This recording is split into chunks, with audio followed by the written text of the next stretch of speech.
Hello, everyone, and welcome to the Builder's Workshop. We got Joe here today as our special guest.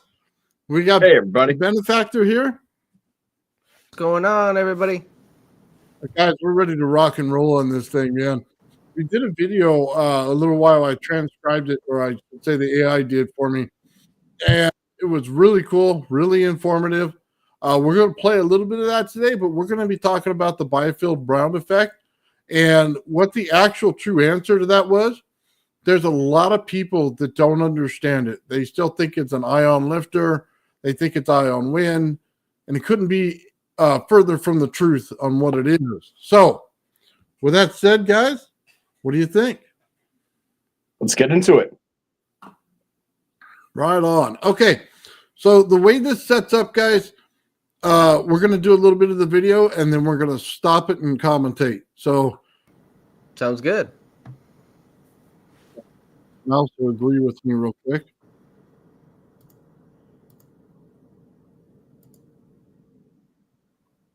Volnpod's 20 event number 1.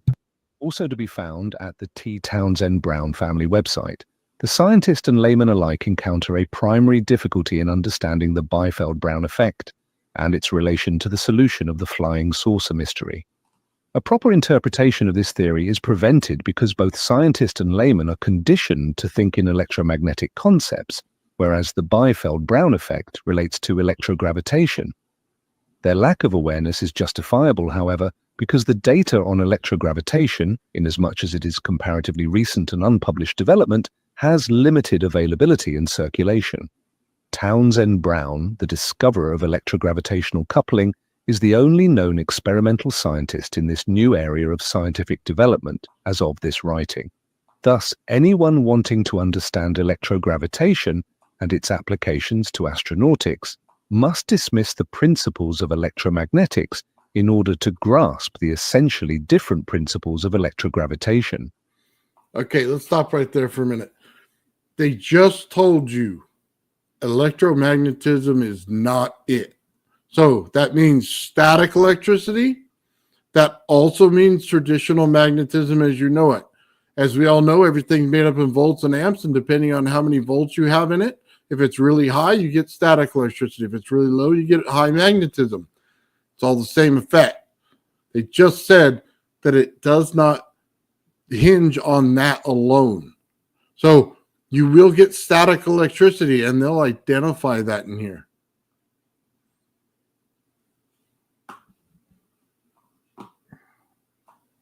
Electrogravitational effects do not obey the known principles of electromagnetism.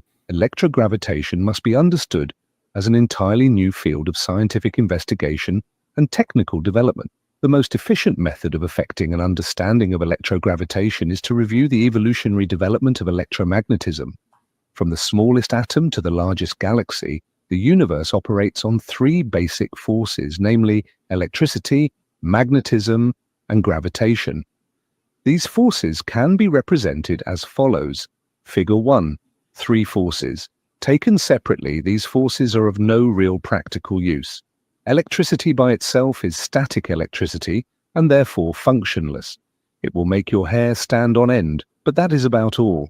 Magnetism by itself has very few practical applications aside from the magnetic compass, and gravity simply keeps objects and people pinned to the earth. However, when they are used to work in combination with each other, almost endless technical applications come into being. Currently, our total electrical development is based on the coupling of electricity with magnetism, which provides the basis for the countless uses we make of electricity in modern societies. Faraday conducted the first productive empirical experiment with electromagnetism around 1830, and Maxwell did the basic theoretical work in 1865. The application of electromagnetism to microscopic and submicroscopic particles was accomplished by Max Planck's work in quantum physics about 1890. And then in 1905, Einstein came forward with relativity, which dealt with gravitation as applied to celestial bodies and universal mechanics. It is principally out of the work of these four great scientists that our electrical developments, ranging from the simple light bulb to the complexities of nuclear physics, have emerged. Okay, we'll pause it right there. Okay. So they clearly stated what it was. I mean, the only thing in question was what was the gravitation. So they said static electricity. We understood that one already. Gravitation. And what was the last one, Joe? It was gravitation, electromagnetism, and then antigravitics. Now, I mean, once you start dissecting that, what it really comes down to is density. The electromagnetism effects are higher density and have flow, whereas the static is lower density with no definite flow. And then you have matter and gravitics that has the highest density. So all these higher density materials are going to have an inherent attraction to one another, which is the gravitics end of things. But where it becomes relevant and interesting with antigravitics and static, like you said, low density charge, is how you achieve that, and that has to do with containment and separation of those charges. So containing the lower density static charges and having it break the locality of the gravitic fields that are surrounding it, because again, statics and different forms of electromagnetism separate of it, they're only manifest in the energy in the presence of matter. So wherever there's the presence of matter, you're also going to have some type of gravitic force acting as well. So all the three things are connected, but generally same environmentally. It's separating them into three separate parts, okay, that ultimately allows for you to break the gravitic attractions. So let me just be clear about what the answer is here. We have static electricity. You have to have a field that holds in static electricity. Negative radiant energy holds it in. Now, that's the only thing I've ever found to hold in static electricity. It is in the air that you can make a field bubble out of. The last thing is the magnets. We constantly, in every single project that I've ever seen to do with anti-gravity, has some form of rotational magnet on it. Generally, this is your basis for your ground line. It's usually connected to the same exact thing. Anytime you see a grounding part in the system, it has magnets rotating on it. It's just a simple way that every project works. Everybody's learned it that way. Those are the three fundamental forces. When I say negative radiant energy, Tesla described his Tesla coil when he first built it as a radiant energy. It blew through everything, including the lead. So it would get everything hot in the room. So he can change the temperature of a room. When you say negative radiant energy, you're meaning the cold side that he developed through his hairpin circuit. It basically was the other side of his radiant energy. What's so interesting is there is a temperature differential between the static and the negative radiant energy. That's the point that everybody needs to start to understand. You see, that cold field's holding in the hot field, just like on a cold day outside. When there's snow out there, you open your window in your warm house, you let it in, right? But it also holds it out as long as the field on the inside is there. So when you say static electricity, even though it's mostly voltage, there is amps in it. So there is heat present. And That makes sense. You've got to remember, this is low charge fields. This is not high charge fields.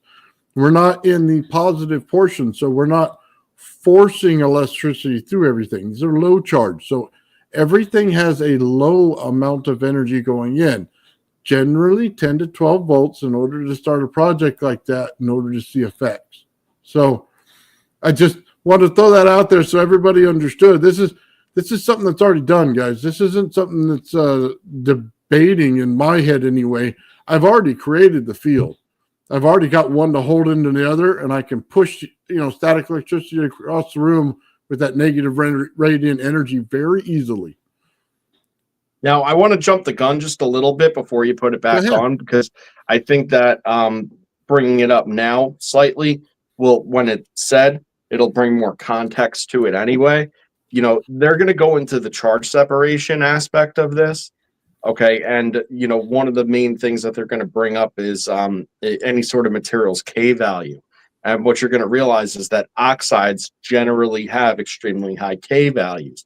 Now, if you go back into a lot of the discussions that Nathan and I have had previously, why is it that this K value for the oxides would be so high and lend itself well to the charge separation?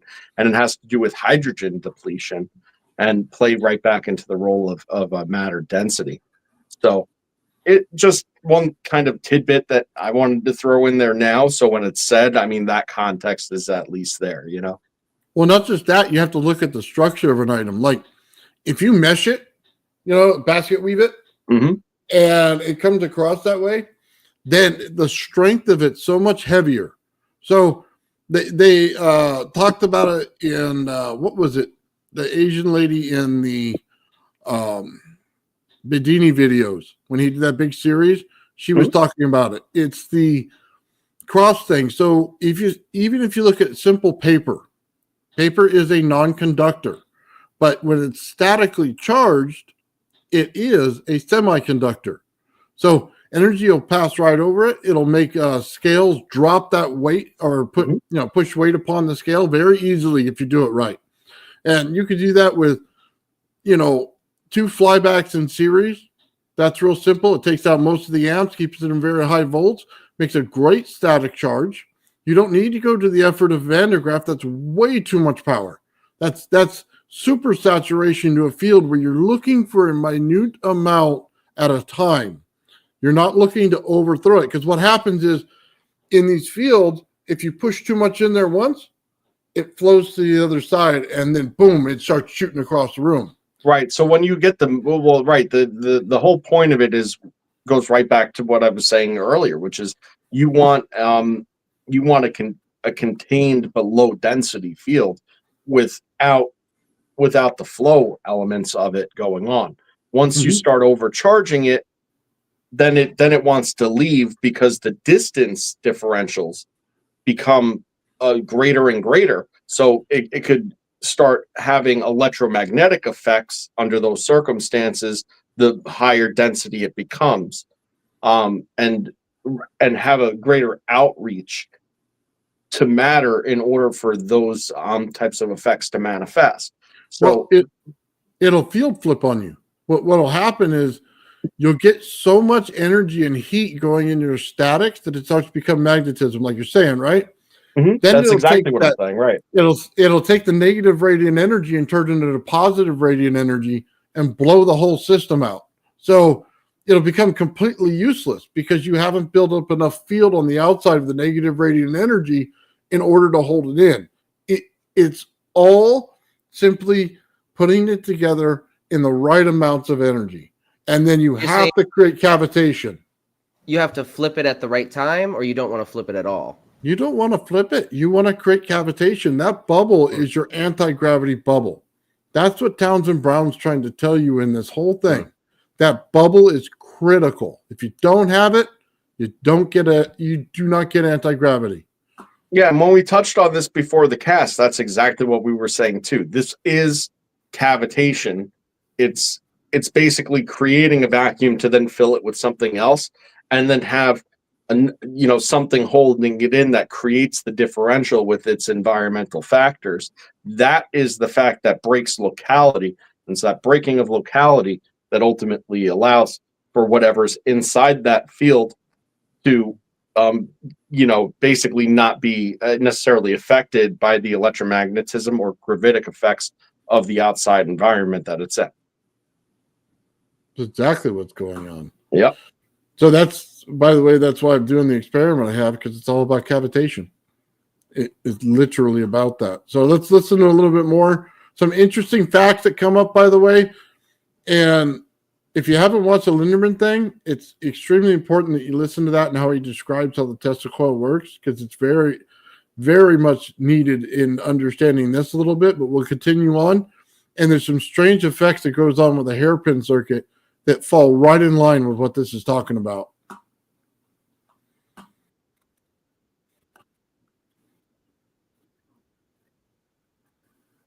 Classmate of Einstein in Switzerland, suggested to his protege, Townsend Brown, certain experiments which led to the discovery of the Biefeld Brown effect, and ultimately to the electrogravitational energy spectrum. In actuality, it was Brown who first observed the effect and brought it to the attention of Dr. Biefeld, who suggest further experiments to determine the origin of and enhance the effect.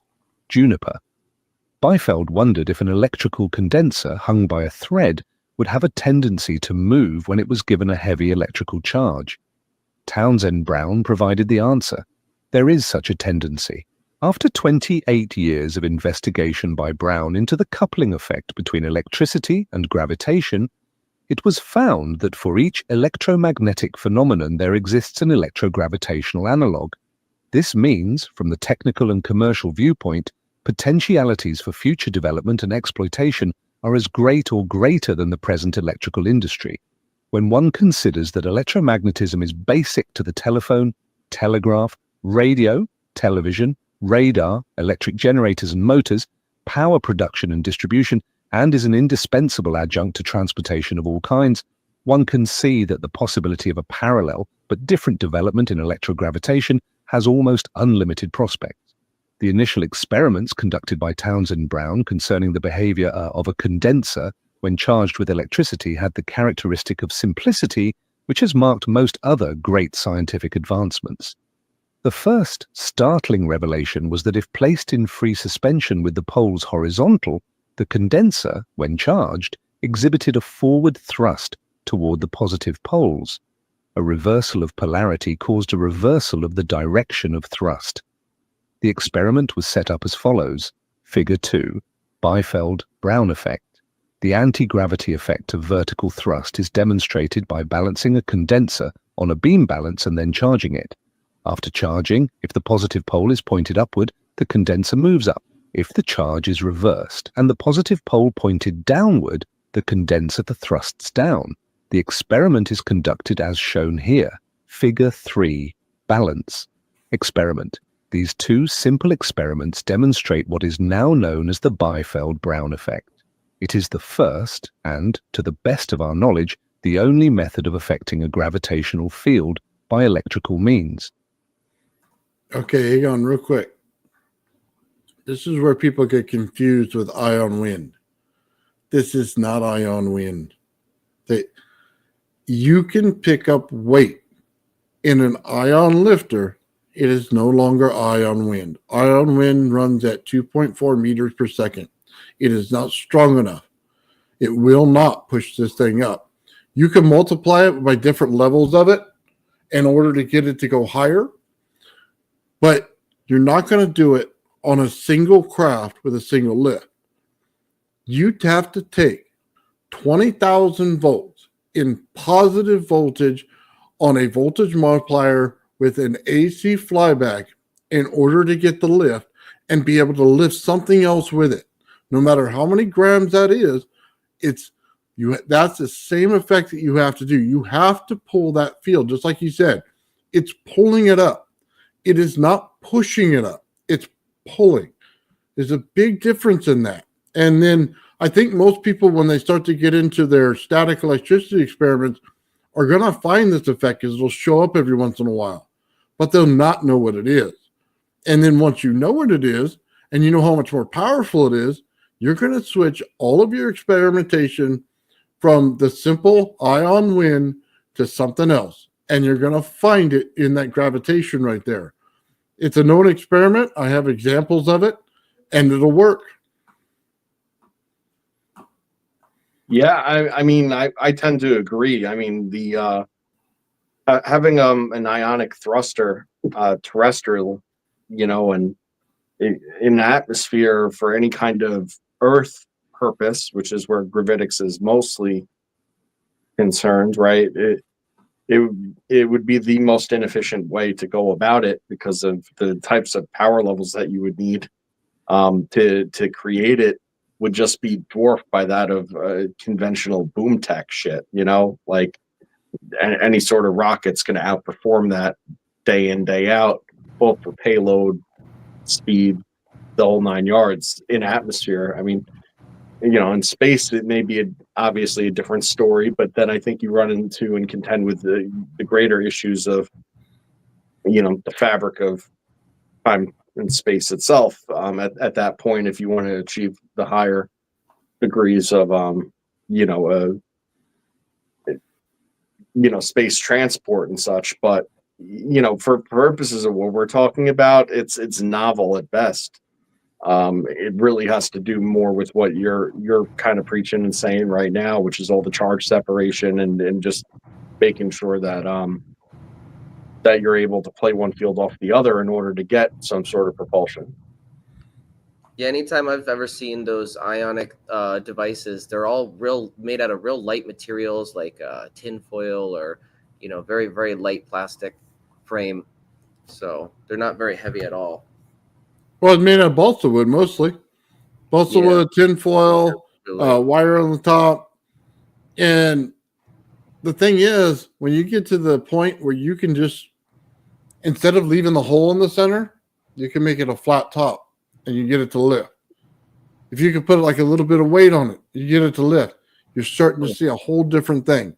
It shows up when you put it on the scale. Every once in a while, as it's normally pushed, the charges, the smaller one always follows the bigger one. But every once in a while, you'll get an opposite effect. And that's the one you're looking for. That big one has to follow that small one. So therefore, it's going to get lighter on your scale. If you're getting the other way around, when the small one pushes into the big one, you got it backwards. That's more static electricity than anything. So it's just an opposite reaction that you're looking for. That one little thing that happens every once in a while, that's what you want to amplify. Interesting. Well, that's an easy way of putting it. That's easy to say. It's hard to pull off for a lot of people because easy for me to understand at least. Yeah. I mean, look, your wire is like, so let's just put it this way. Your lifter wire is probably this far off, and you got this little triangle lifter like this, and it's got a hole in the center and goes down the side. Anyway, when you get it to like this big and maybe this wide right here, and you can leave it flat, you could put it down on the sides and it doesn't matter, and your wire is this far off of it, and you're putting 20 kV in there, man, and you're not sparking over and it's pulling up extra weight, you've got it. I have only seen one person ever pull it off successfully, consistently. So I'll see if I can. The math equation, just like everything else at that point. The distance, the gauge, the input, like it's got to be in that sweet spot in order for it not to arc over. It's got to be, and it's got to not be too low or too far, and to have the proper field density that's going on inside of it. And it has everything to do with the spacing and the input. It's sort of the deal. Once you find it, that's right. Yeah, it's a tolerance is what it is. You got to be within the tolerance. That's why we, in that gravity flyer experiment, it's field flipping. You're simply looking to flip the field. Once you flip the field, pulls right up. That's what they're looking for in there. So we'll play some more. I'll look for that other video while I'm playing it. And the intensity of the effects is determined by 5 factors, which are 1. The separation of the plates of the condenser. The closer the plates, the greater the effect. 2. The ability of the material between the plates to store the electrical energy in the form of elastic stress. A measure of this ability is called the K of the material. The higher the K, the greater the Biefeld Brown effect. 3. The area of the plates, the greater the area, giving the greater effect. 4. The voltage difference between the plates, more voltage, more effect. 5. The mass of the material between the plates, the greater the mass, atomic mass, the greater the effect. It is this 5th point which is inexplicable from the electromagnetic viewpoint and which provides the connection with gravitation. On the basis of further experimental work from 1923 to 1926, Townsend Brown in 1926 described what he called a space car. This was a revolutionary method of terrestrial and extra the flying saucer terrestrial flight presented for experiment while motor-propelled planes were yet in a primitive stage. This engineering feat by Townsend Brown was all the more remarkable when we consider such a machine produces thrust with no moving parts, does not use any aerodynamic principles of flight, and has neither control surfaces or a propeller. Townsend Brown had discovered the secret of how the flying saucers fly years before, and such objects were reported. Now, the basic differences between electromagnetism and electrogravity have been described, and the basic principles of the Biefeld Brown effect have been outlined. We are finally ready to understand the principles of astronautics or the conquest of space. The Earth creates and is surrounded with a gravitational field which approaches zero as we go far into space. This field presses objects and people to the Earth's surface. Hence, it presses a saucer object to the Earth. However, through the utilization of the Biefeld Brown effect, the flying saucer can generate an electrogravitational field of its own, which modifies the Earth's field. This field acts like a wave, with the negative pole at the top of the wave and the positive pole at the bottom. The saucer travels like a surfboard on the incline of a wave that is kept continuously moving by the saucer's electrogravitational generator. Since the orientation of the field can be controlled, the saucer can thus travel on its own continuously generated wave in any desired angle or direction of flight. Since the saucer always moves towards its positive pole, the control of the saucer is accomplished by varying the orientation of the positive charge. Control, therefore, is gained by switching charges rather than by the control surfaces. Since the saucer is traveling on the incline of a continually moving wave, which it generates to modify the Earth's gravitational field, no mechanical propulsion is necessary. Figure 4. Saucer movement. Control. Okay. Well, they said it. Yeah. It's just where you put the charge, right? Where you put the charge, flip in the field. Yeah. Yeah, everything- and he also said that the positive is aimed down towards the ground, which is interesting because we know the air is positively charged and the ground is negatively charged. So it's riding it like a wave. Yep. That's interesting. Real quick, I'm going to show this one.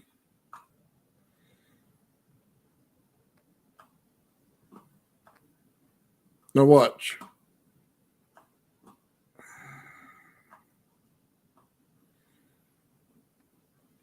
Is this is one of the traditional lifters? This is not ion lift. No. Oh, he's got a weight on it. Ion wind does not lift weight. That's a weight in the center, I take it. Yep. It's a little disc with a little motor. Let me tell you from experience, any bit of weight on any one of these things is instant failure.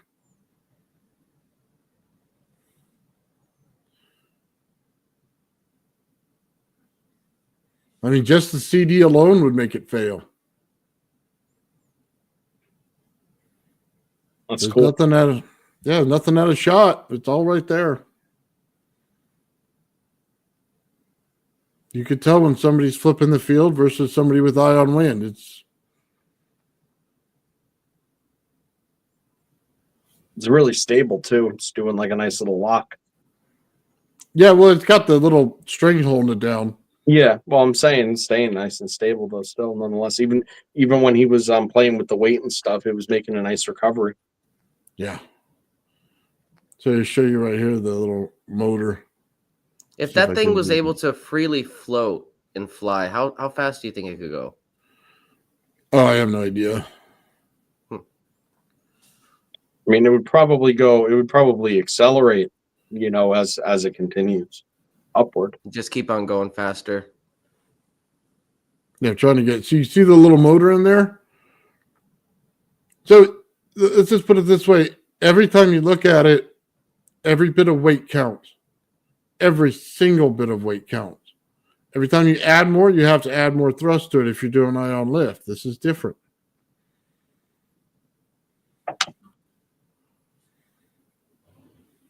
You said that's a motor spinning a disc? No, it's not spinning anything. It's just sitting there. He Oh, just just drops it sitting. on top. Yeah, it's not hooked up to anything. It's just what he's using as a weight. Oh, gotcha. So I'm going to take this one off and go back to the video real quick.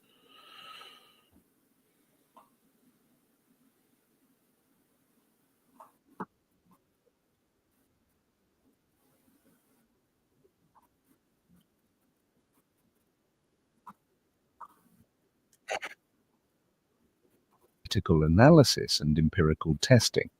Before UFOs were ever seen and validly reported, Townsend Brown developed a captive flying saucer, a scale model saucer with a free bearing going around a stationary pole. Brown did not start with round objects. In fact, the first object that he flew was a triangle, the next a square, then a square with the edges cut off, and finally a round-shaped saucer. Eventually, experiments proved the saucer shape most effective. Changes were made for empirical reasons. Having solved the problem of horizontal thrust, Townsend Brown developed a profile shape which would be most efficient to navigate the electrogravitational field for maximum vertical thrust. The final profile that he developed was the shape illustrated here, Figure 6, saucer profile. The first report of a disc-shaped object in the sky dates back to the 16th century. At long intervals during the centuries since then have come other reports. Most of them are undoubtedly unreliable as observations, distorted by telling and retelling.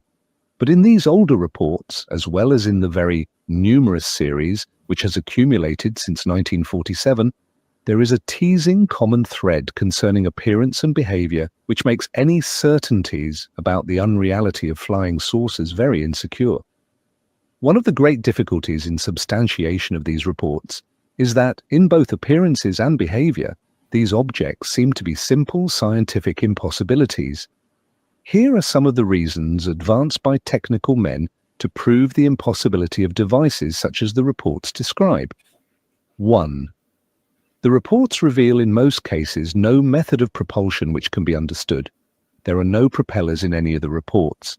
Some of the reports describe a long flame jet trailing behind a cigar-shaped object, but this flame is orange-red in color, indicating an inefficient combustion which would make it ineffective as a reaction jet, such as propels rockets and jet planes.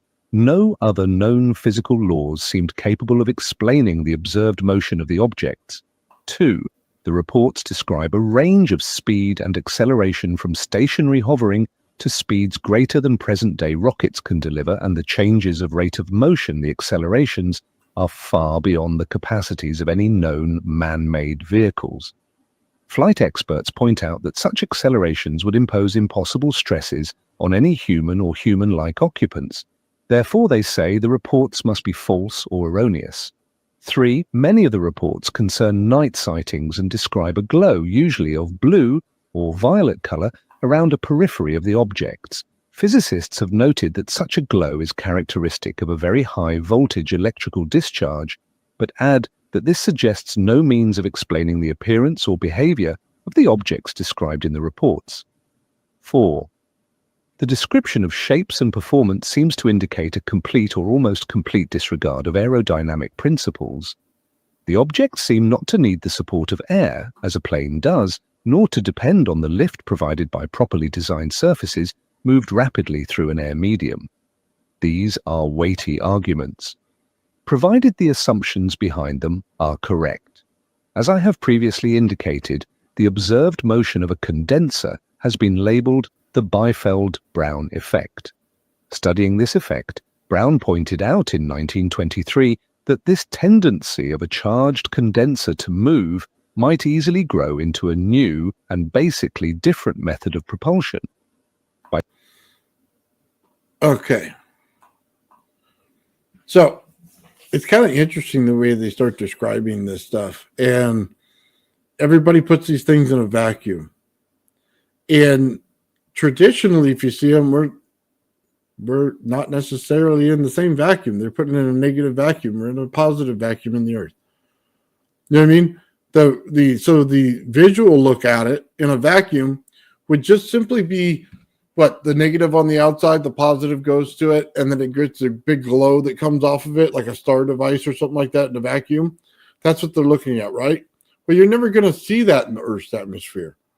That's not what you're going to see. You're going to see the interaction between the water and the atmosphere and the device itself as it comes into contact with the electrostatic field and the negative radiant energy. That's what you're going to see. So it's going to look semi-blurry, right? Or at some points, little spots shining off it or something.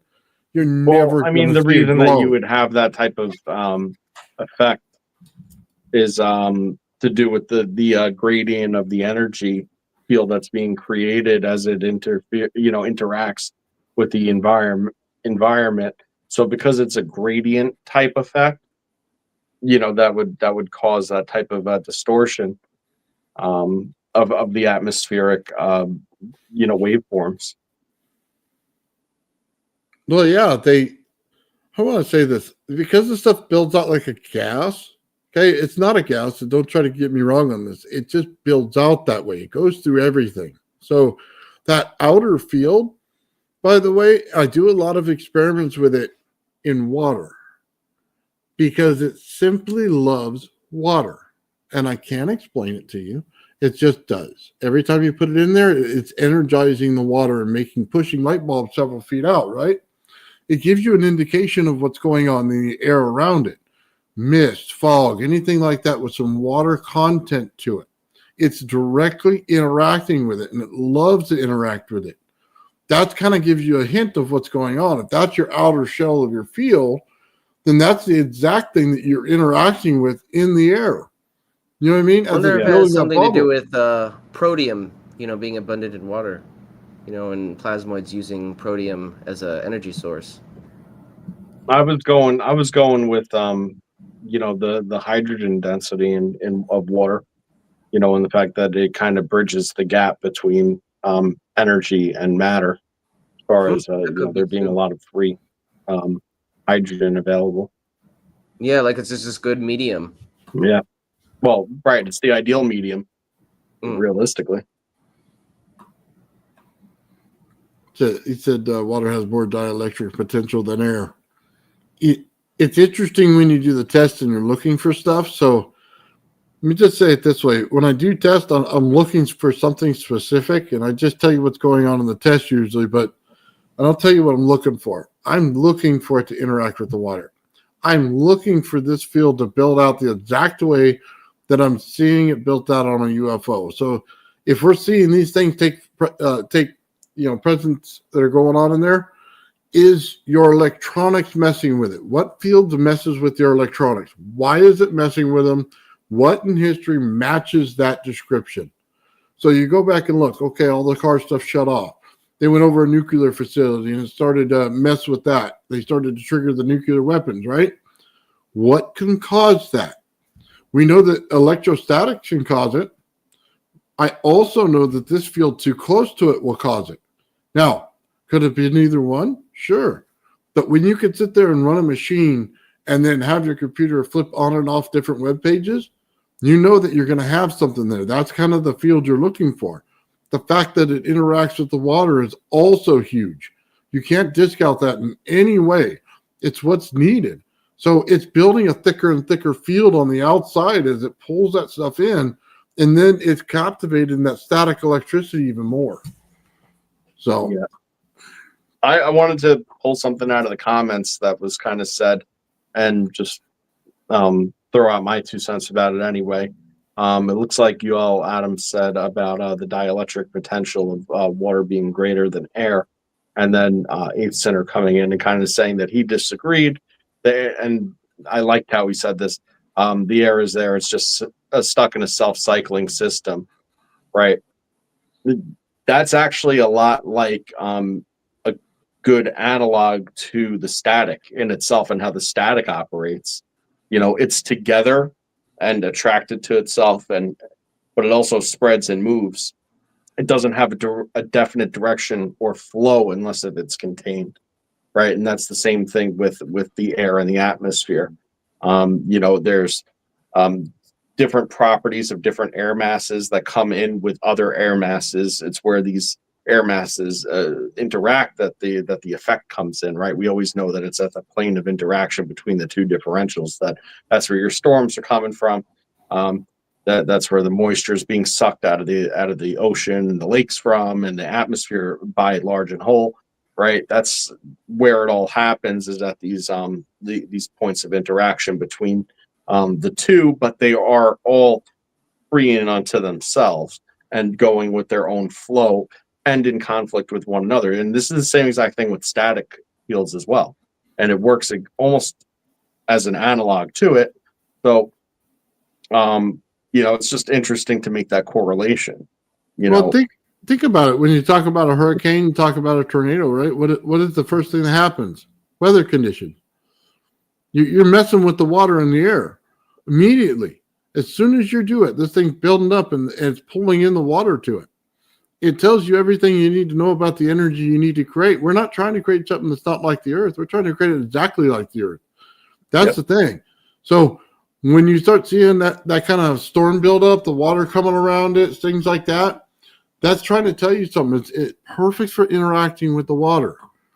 Yeah. And it's at those planes of interaction, like you said, that these things occur: hurricanes, tornadoes, and larger cell storms and things of that nature, right?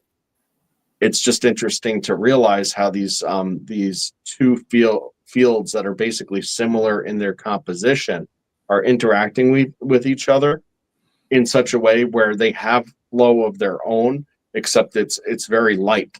Okay, it's very light. Mm-hmm. When they interact, however, it not only amplifies in severity, but definite movement at that point is introduced, a definite flow. So it's no longer meandering, and kind of going along and riding together, with a little barrier in between. Now, all of a sudden, with that conflict causes the spin of these things, right? And that's what we know. Hurricanes, they spin. Tornadoes, they spin. A good cell, it's got rotation to it.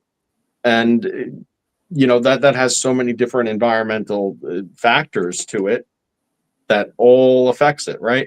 But at the root, that's sort of what it is. And when you're dealing with these fields, this is sort of what you're looking at as well.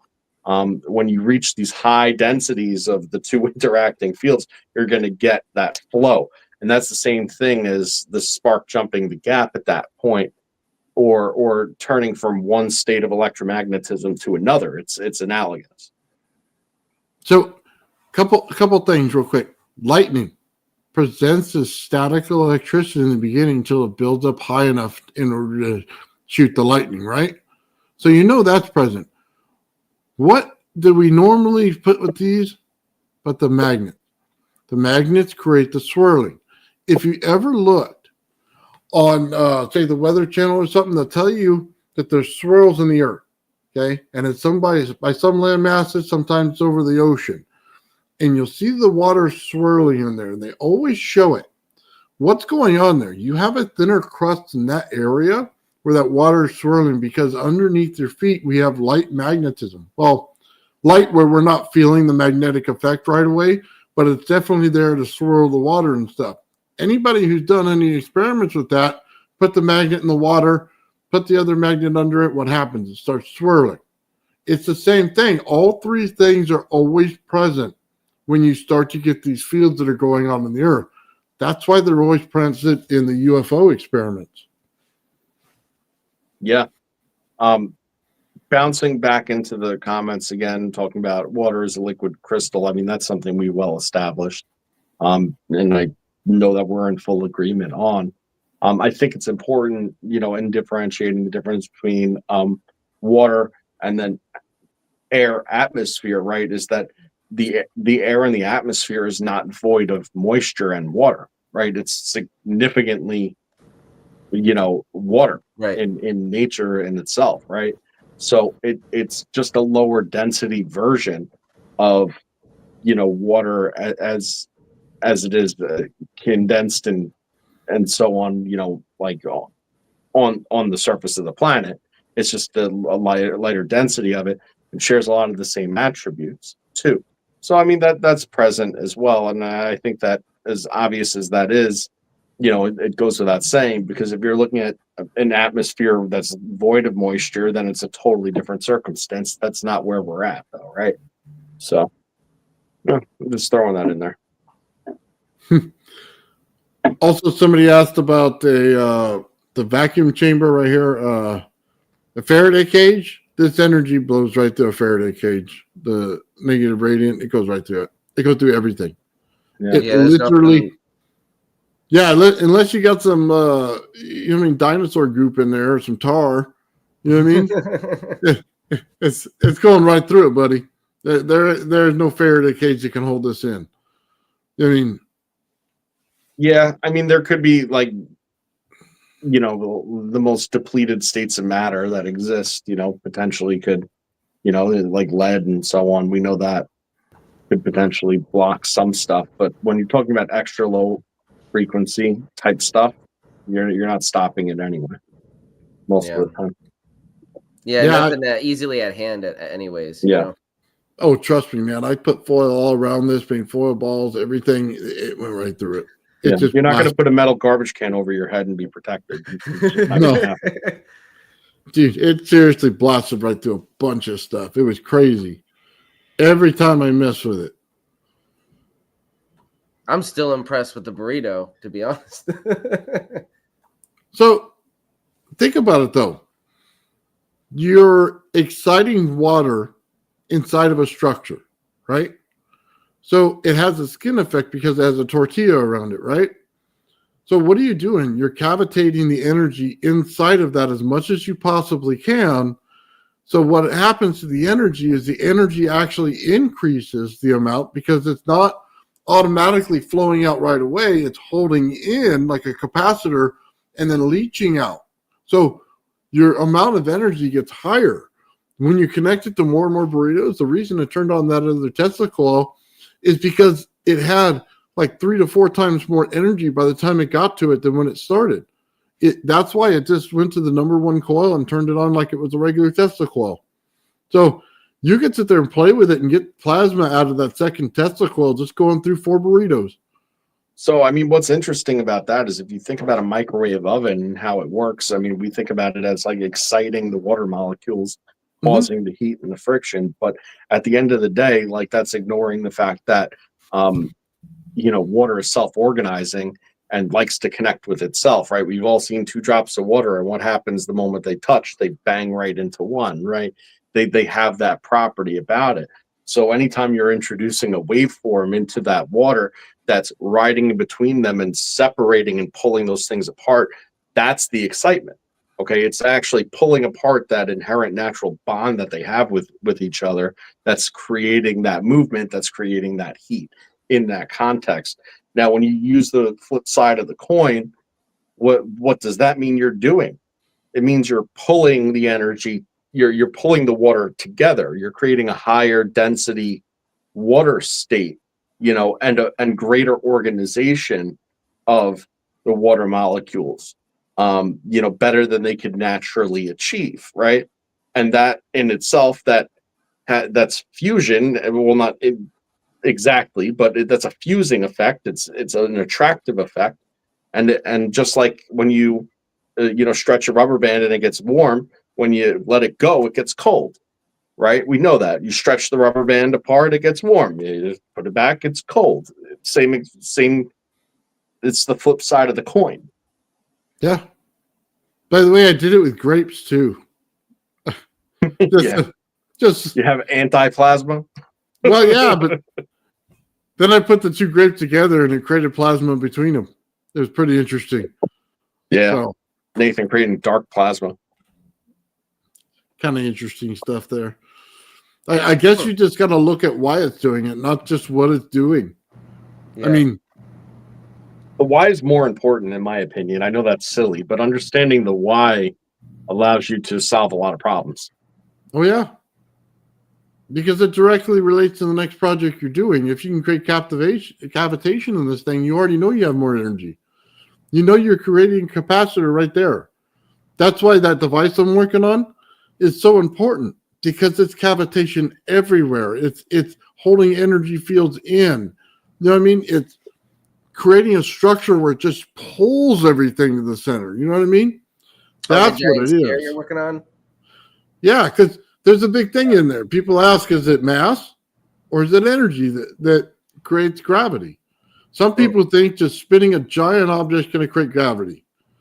And that's the way they think about it. And I disagree. I think it's the energy field you create inside that spinning object that's going to create your gravity.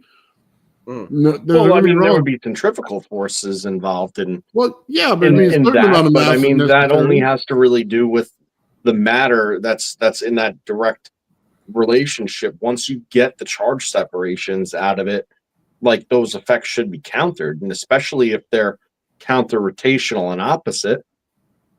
Isn't that sort of the idea? Yeah. Well, yeah. Right. The friction. I can't even begin to tell you what this thing's going to do, but I'm eager to find out. That's for sure. So somebody asked me for an update on it. I printed a couple things out, wasn't happy with it, and going back to reprint them again. So it's basically all there. It's just going to take a couple days to pull it out. I had some insets that I wanted to add in there, and I didn't like the depth of everything once they were put in there with my soldering iron. So I'm changing that. I didn't like the bumps on the magnets because we want to go electrics in there. Or even if we can get some of that bismuth and nail it out, I only want to drill holes for the actual studs that go in there. So I flattened a lot of that out and smoothed it out so that we can put stuff in there. And if there's any way I can pour and cure it quickly by taking the ball on the inside and putting ice in it, and then putting the outside coupling on the outside and pouring it and letting it just cure quickly by putting another one on the outside and ice in it. You know what I mean?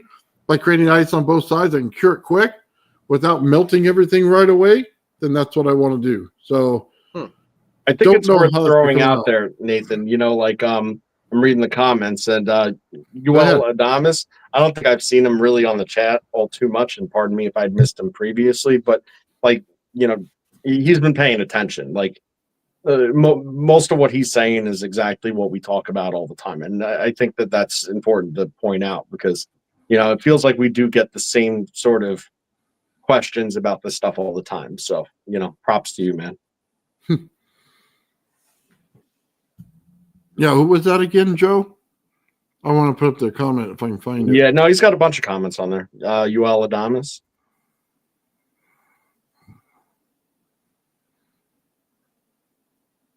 Okay. If I had to guess, he watches a lot of Ken Wheeler. Yes. Well, he's a smart guy. Well, listen. Ken Wheeler Ken is a smart guy. Yeah. Yeah, right there. Okay, now I found it. Right. That's the one, right? Yeah, he made a bunch of comments. Most of the stuff he's saying is straight on point. So I felt, you know, I hadn't seen him in there before. That's a little shout out. I've seen him like a week ago, I think it was, or maybe like one or two of the lives ago. Yeah. Yeah, everybody comes in here, man. He's got really smart, seen a lot of this stuff. I'll be honest with you, man. After running thousands and thousands of tests, some of this stuff kind of falls in line in every single thing that they talk about. And, you know, if you only got magnetism, you know you're missing a part of it. You have to know it, or else you haven't done enough testing, because you don't have a field that holds in a field. You're not going to take your magnetic field and hold in a static field. It's just not going to happen. No. You know what I mean? You got to have a gradient, and that gradient, you know, exists, you know, like you said, it's the reverse end of it, but it's also like, you know, what the observable effect of that is, aside from what's inside, is a plasmatic gradient that has to occur because of the interaction between the field differentials. Yeah, that's kind of, you know, one of the questions that comes up a lot of this is, do you need to create the static if these things are in constant motion and counter rotation? Or will it naturally create the static if you give it the right environment? It's always interesting to look at it that way. And then, you know, at some point, we build crystals and frequency and stuff. That's going to have to come into this experiment at some point, because we know the Earth is chock full of it. Now, we get the frequency from, you know, the devices we put into it. But it's always interesting to know that if you put, you know, crystal in water, you're going to get a frequency out of it, because it's creating energy. Yeah, well, That makes sense, though. Yeah. if it creates 0.765, say, millivolts, Mhm. in order to create that, you must have frequency. So why it's creating the frequency, this is the interesting part. The frequency is the shape. That's the important part of it. When you look at crystals and how they're formed and why they're different ones, because they have different frequencies. That's it. The water molecules are designed, excuse me, the air in there is designed so that it goes in that pattern every time. And it creates that formation. Yeah, That's why frequency is geometry. That's, that makes sense. right. So it all goes back to the basics. That's why when you put one in there, it does a certain frequency and it'll grow the same crystal over and over again, right? Mm. So what happens now when you start putting two different type of crystals in there, two different type of salts? Do you get something that's totally different? Well, Joe and I looked at this, right? What was the experiment, Joe? It was salt, regular table salt, and was it what was the other one? They made the pyramids instead of squares. They took, I think, Rochelle salt, and they also took regular table I don't salt. know. You didn't use Rochelle. It wasn't Rochelle salt, though. Which one was it? I don't know. I think the last time we talked about this, it was salt and granite, man. I think that's what we were talking about. No. You showed me a video a while back where they went from a cube shape when they put in regular salt, but then it started creating pyramid shapes. Oh, right. No, that was just regular table salt. Yeah. And all they did was add alum into it. There you go. Like a very small amount of alum into it. And then it changed the entire crystal structure. And the alum doesn't even accumulate in the salt crystal. So what you're getting in the salt crystal is just the pure table salt or kosher salt, whatever, and the alum's left, but it changes the resonance of the water at that point, and that creates a entirely different crystal structure. This is inspiring me to want to do more cymatics tests. I don't know. What do you think? That sounds fun. I mean, we've talked about cymatics tests and stuff like that, and just generally letting things that cure and solidify do so in an environment, in certain resonances, and see if there's material effect to it. And I think that there would be. Might be at the molecular level, so it would be hard to see or tell necessarily without having proper equipment. That's an important thing to consider, yeah. But then again, ideas like that also make previously impossible types of metamaterials and compounds and stuff, that wouldn't have been possible.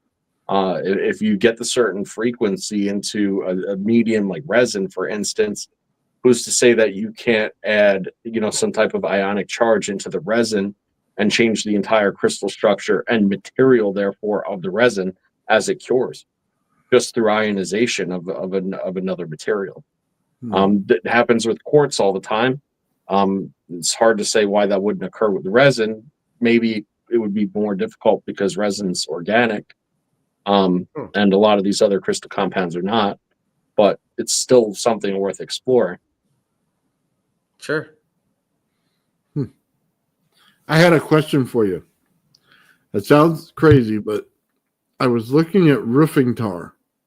Now, I know they're making dielectrics, but I was looking at it in the context of if the tar pits can hold back this type of energy, would this substance also hold it back? It's pretty thick. It's nasty. It slows things down. Like mineral oil slows things down because of the viscosity of it. So I'm just warning, if you're thinking about working with it, it gets on everything. Yeah, I know. It definitely does. But yeah, I'm sorry, I didn't mean it. But yeah, it's nasty to work with It sometimes. also never fully solidifies, even when it's solid. It's always in that pseudo liquid state. Nasty goop. Yeah, it's really hard to work with sometimes, but I mean, I'm interested in to seeing what your test would be with the substance, with that kind of That substance. goes right back to what I was saying about the oxides. It's a depleted material. That's the whole point. Is Yeah, that the whole nature of that tar's existence is that it's been at almost full form of depletion and is in constant and is in full concentration at that point of environmental depletion. So it of course it would be a great dielectric. You know, it that makes sense when you put it like that. Yeah. Yeah. It'd be curious to see if it, held it in. I'm thinking about the experiment I'm doing, and also just taking a very simple pipe and, putting it around the entire thing, and then putting another pipe over it, and then filling it in with a frosting bag, and try to, get it as tight as I can. If I set off that energy inside of that, would it hold it in? That's, kind of the precursor to putting it in the big device. But I think you guys have a good hypothesis that's definitely testable, so. Well, it's only until they get that electric, perfect, where I could just peel off sheets of it, cut it and slap it in. Right. That's what I want to do. So, but there's about this much space in there now. I went through and reworked it. I got about that much, which is, like I said, a 1/4 inch or so of space. It was an 1/8, and now I got to a 1/4. And we should be able to do some real cool things with that. Nice. You're real fast at building that stuff too, I have to say. Like you got that stuff on Fusion 3D real fast, and you showed us like in almost a couple of days. It seemed like you put it together real quick. So I just want to give you applause for that. Some really nice work, and it's very fast for how precise it is. So impressive.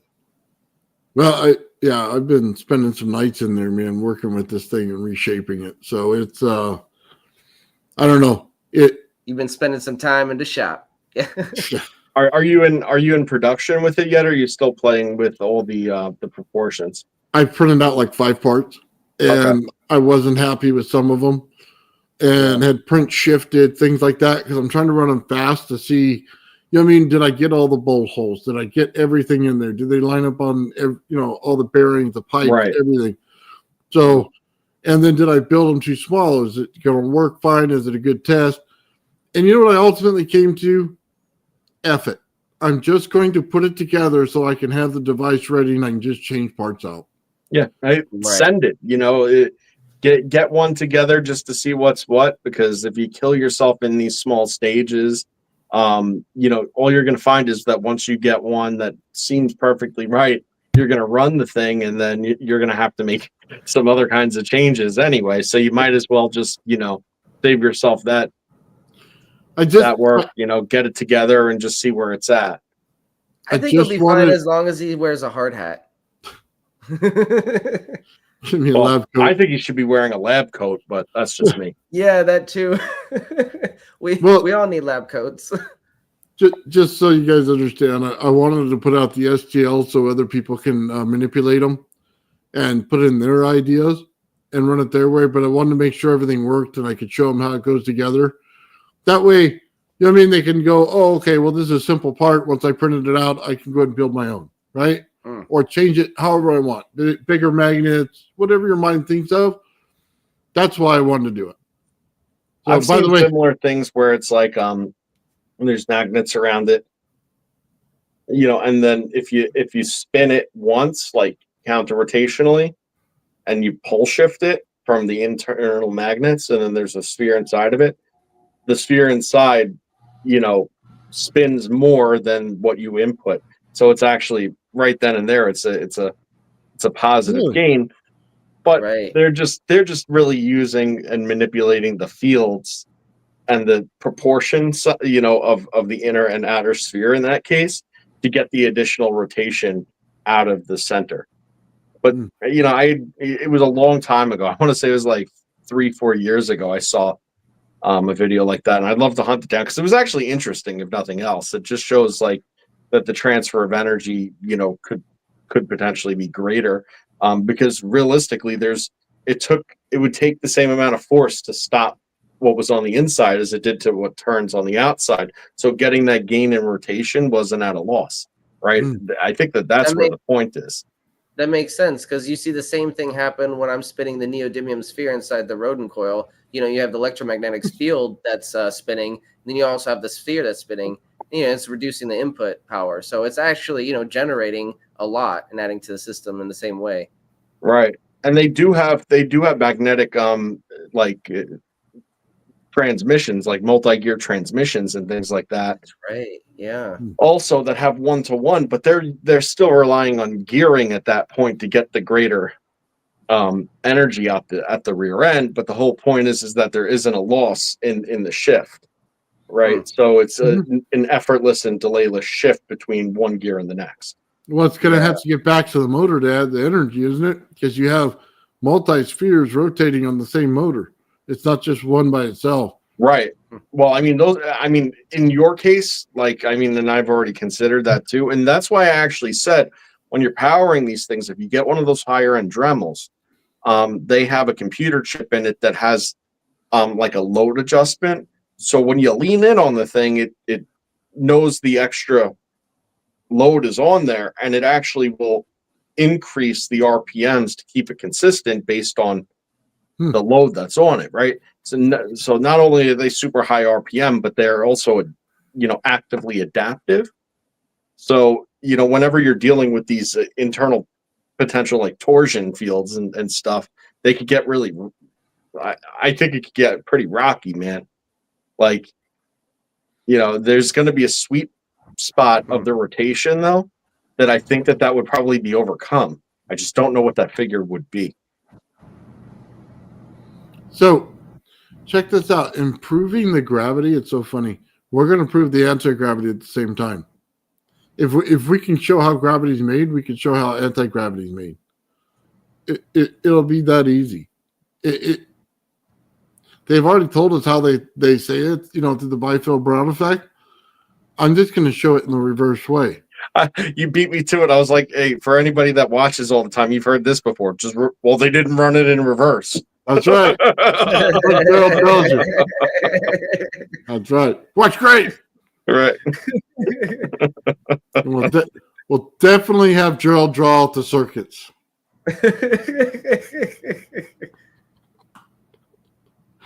Oh, man.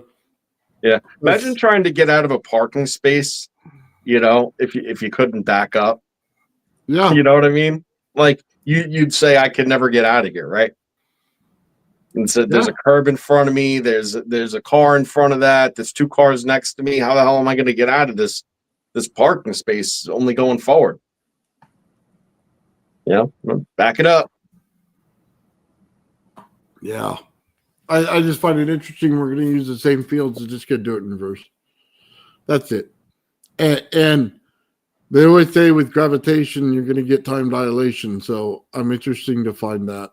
And I'm going to tell you right now that little gravity fire, everybody makes fun of it a little bit, but man, does it teach you something about every single field you need to know if you just know how to do it? Like somebody told me, he goes, well, you're not really putting a whole lot of static electricity in there. I go, well, you don't know who I am, do you?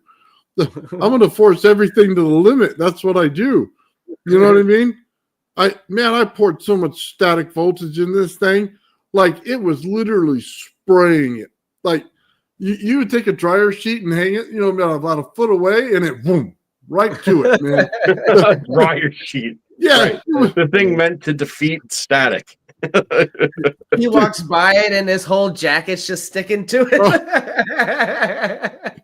That stuff, man, it literally makes the best thing. If you want to increase the static voltage between two plates, run it in there, man, with a really low amount of amperage, really high volts, and put it right in the middle. And then everything in your garage will start going off. You know what I mean? You'll have computers over here turn it on. You'll have all kinds of cool stuff. It's just like all over the place, man. Yeah, it was a pretty gnarly ride. That and paper sticks real well. It makes a massive force against it based on the structure of the interlocking of it. It pulls against things real hard. So if you create air in that field right there on that piece of paper, it'll create a bigger force against something. So I don't think a lot of people understand that about static electricity either. You don't need a Van de Graaff. You just need the right amount. You know what I mean? And Mhm. boom. You know, for in the aerospace industry for a long time, they used the conductive carbon fiber weave that has copper strands literally interwoven in with the carbon fiber mesh. Here's what they don't tell you is that when they build the components, okay, out of the natural resin that they use, Mm-hmm. it has all aluminum oxide in the frigging impregnated into the resin. and then they're running a semiconductor conductor and a dielectric all like in one uniform piece of interwoven glory. And this is in the aerospace industry. So, they don't tell you what it does and they don't tell you what they use it for.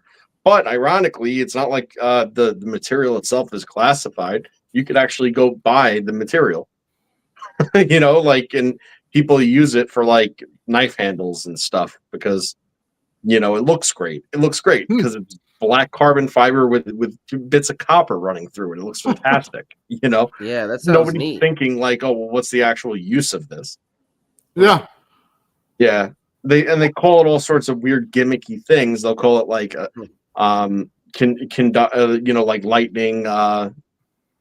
like lightning carbon fiber and stuff like that. Like they're trying to sell it off like because it's got the conductor in it that it's able to like take on electricity. They don't explain it, like in any sort of way. It's just all just super surface level thinking stuff that they use to market it to the general population, but that's not exactly what it is.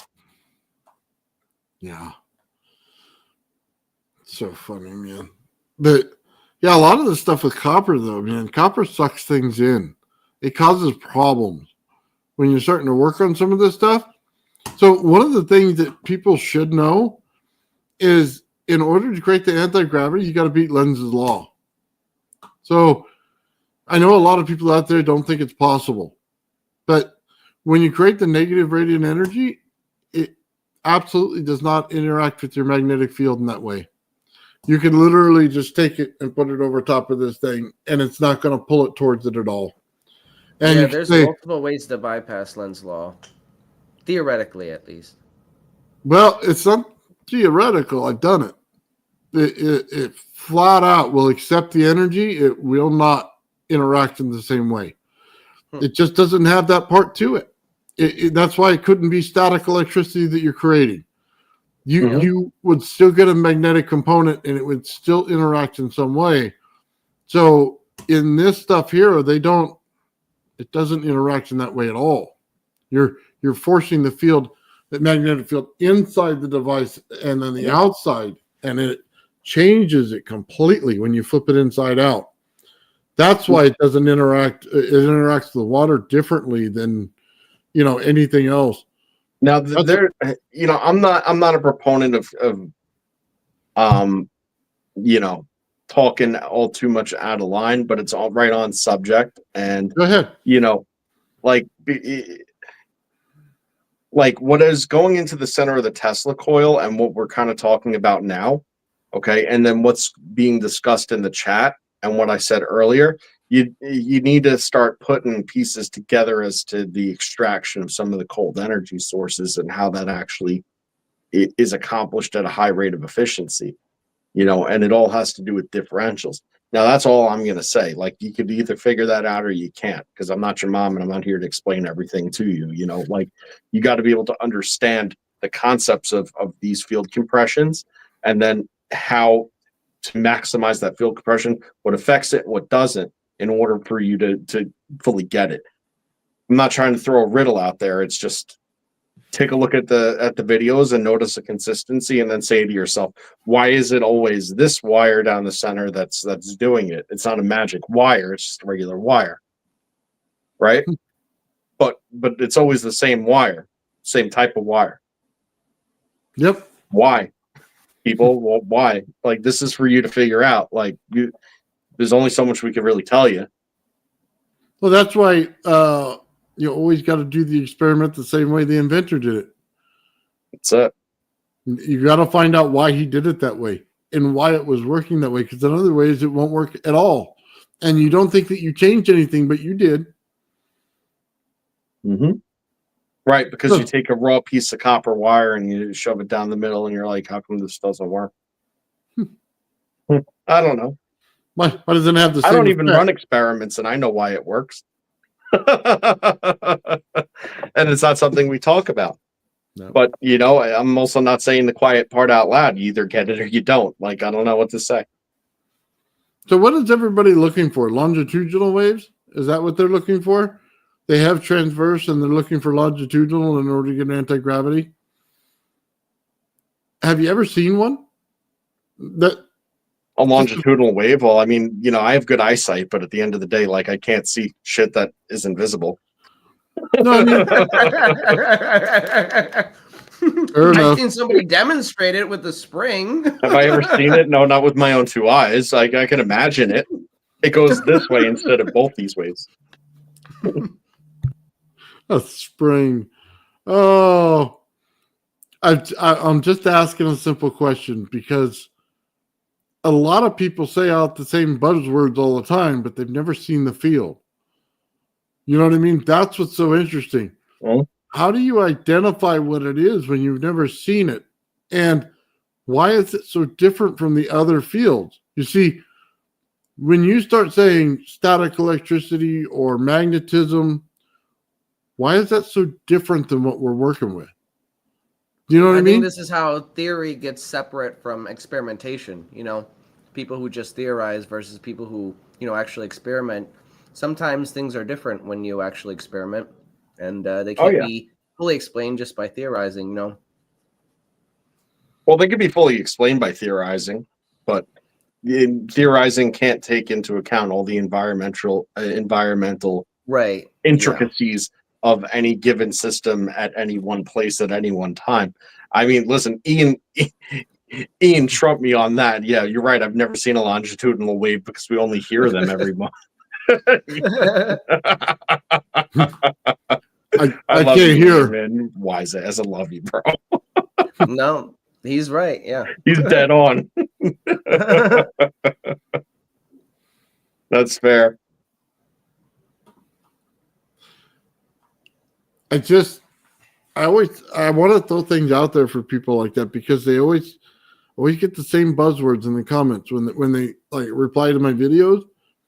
They always say the same things, and I don't think they've even like dealt with the field that they're talking about, because the next very thing is going to be, oh, it's a static fault, it's a magnetic field. Well, no, you didn't listen. Number one, to what I said. Number two, you have no idea how it builds out. You don't know why it's important. You see, I had a lot of people ask me a simple question: what's this good for? Can you start a motor with it? Can you run a motor with it? Can you create over unity with it? I don't give a flying fuck, to be honest with you. That's not what it's for. It is literally an anti-gravity wave that I'm working with that I want to propagate. And that's what I'm using it for. Do I care about those other things? Hell no. I don't care. Look, it's fun to try. It's fun to play with. Do I care? No, not one bit. You did it the smart way, though, man, in my opinion, because you knew at a certain point of playing with the gravity flyer that you'd seen things that you never expected to see, but you also didn't fully understand at those points. So what'd you do? You did the smart thing, and you went back to the book, and you knew who knew all this stuff all along. So what'd you do? You went through the same exact motions that he went through, right? Saw the observations and then scaled it in a way that made sense for you to then take what you've learned and try and, you know, bring it back to square one again, but knowing a lot better off this time what types of energies are involved. Because, I mean, I can't speak for what you knew or didn't know, you know, going into your Graviflyer experiment, but I'm going to go out on a limb and say that it was a learning experience for sure. And on top of that, it's also a lot of following just what little instructions were out there to have the same result and achieve the same result. Had you just did it and got the same result, chances of you knowing what you know now about all of this is probably slim to none, because you would have gotten the result and it would have ended right there. Kind of like an instant gratification thing. But Yeah. you had to go through the learning curve and the growing pains of understanding all these systems and processes, fields, and how they interact with each other in order to get to the point now where we could even have this type of discussion at this level, where it's just pretty free flowing. And it's like, hey, and we have points of reference to reference back to as far as what your experimentation has shown, the theories we've discussed, and how that's manifested in your work over time. I think that that's the best way possible, gives a deeper understanding to the subject and exposes more people to it along the way. I 100% agree. Well, you seen that when I transferred over from working just on the gravity flyer to the Tesla coil, because there was something wrong. There was something that didn't add up. And you go back to Tesla, you go to Dollard, you go to Linderman, you know what I mean? You start to really look at what they're trying to tell you and see why things are working the way they are. And what are they seeing that you didn't see? When Tesla said it came out like a gas, it was like, well, hold on. How does he know? You know what I mean? How did he know that? What did he see that we didn't see? Because everybody describes the same thing over and over again, right? And look, I'm as guilty as the next guy. I went out and used all the buzzwords, right? But I didn't really understand what Tesla was trying to tell me. And now that I see the field, I can see it very clearly what he was trying to say. It was something completely different. And he knew there was two sides of it, just like there's static folds and a very high magnetic field. Yeah. There's always two sides to it. You have to figure it out. So, yeah, something to bear in mind about Earth energy, and just like proof of concept, so to speak, is you ever notice like how there's natural separation of organic and inorganic matter? Mm-hmm. Like you might have rocks in Earth, but whenever you come to the mountains, the dirt is just simply on top of it. You could sit there and say, well, I mean, that's plate tectonics, that's all this different stuff. But you got to realize that the surface of the planet is in a constant state of cycling, and things that are organic one day can ultimately be broken down into inorganics molecularly at another point in time. That's how these inorganics came to be in the first place, right? So when you have the separation of things, and then within it, separation of also elemental materials, this is why you end up having prerequisite type minerals surrounding other types of ores and precious metals. A lot of times, when you go into mining and stuff like that, you're looking not necessarily for what you're out there looking for as much as you are the associated more common minerals, right? Because if you find this and that in a certain location, that means that you're onto the ore that you're looking for, right? It's going to be there. And it all has to do with how different elemental materials precipitate out in resonance with these other earth functions, and they're all working in conjunction with one another at a macro level. And it's not all that much different than how an organic body, right? And I'll dance around it since that's what we're talking about, right? An organic body differentiates different cell types throughout your body, and they're present here but not there, and so on and so forth. It's because that's how you're programmed to be in your own development. But it all has to do with these resonances during your initial development as to why these certain types of cells accumulate here but not there. And it adds order to the construction of organics and inorganics. So you can either see that correlation or you can't. Like but it's there. Oh yeah, it's like when you first put this energy into water and then you put it with sand or glass, and you start to see the reaction to it, or you put it with quartz, and you're starting to see, hey, this stuff is interacting together. Now, what kind of moment is that when you know the earth is made of all of this stuff and it's everywhere? If you could pull a big enough field of this off, what are you going to go through? What is it going to interact with? What is it going to do to the earth? That's the whole reason you do this kind of experimentation. When you find that aha moment and you realize what it's really working with, and the other side we can't talk about on YouTube, you know you have it. They always describe it in every one of these things when Tesla talks about it. It is directly drawn on the hairpin circuit itself, why he used it. And if you ever read one of his lectures and he talks about that circuit, you'll know exactly what I'm trying to tell you. It directly interacts with that. And if you could figure that part out, you have it.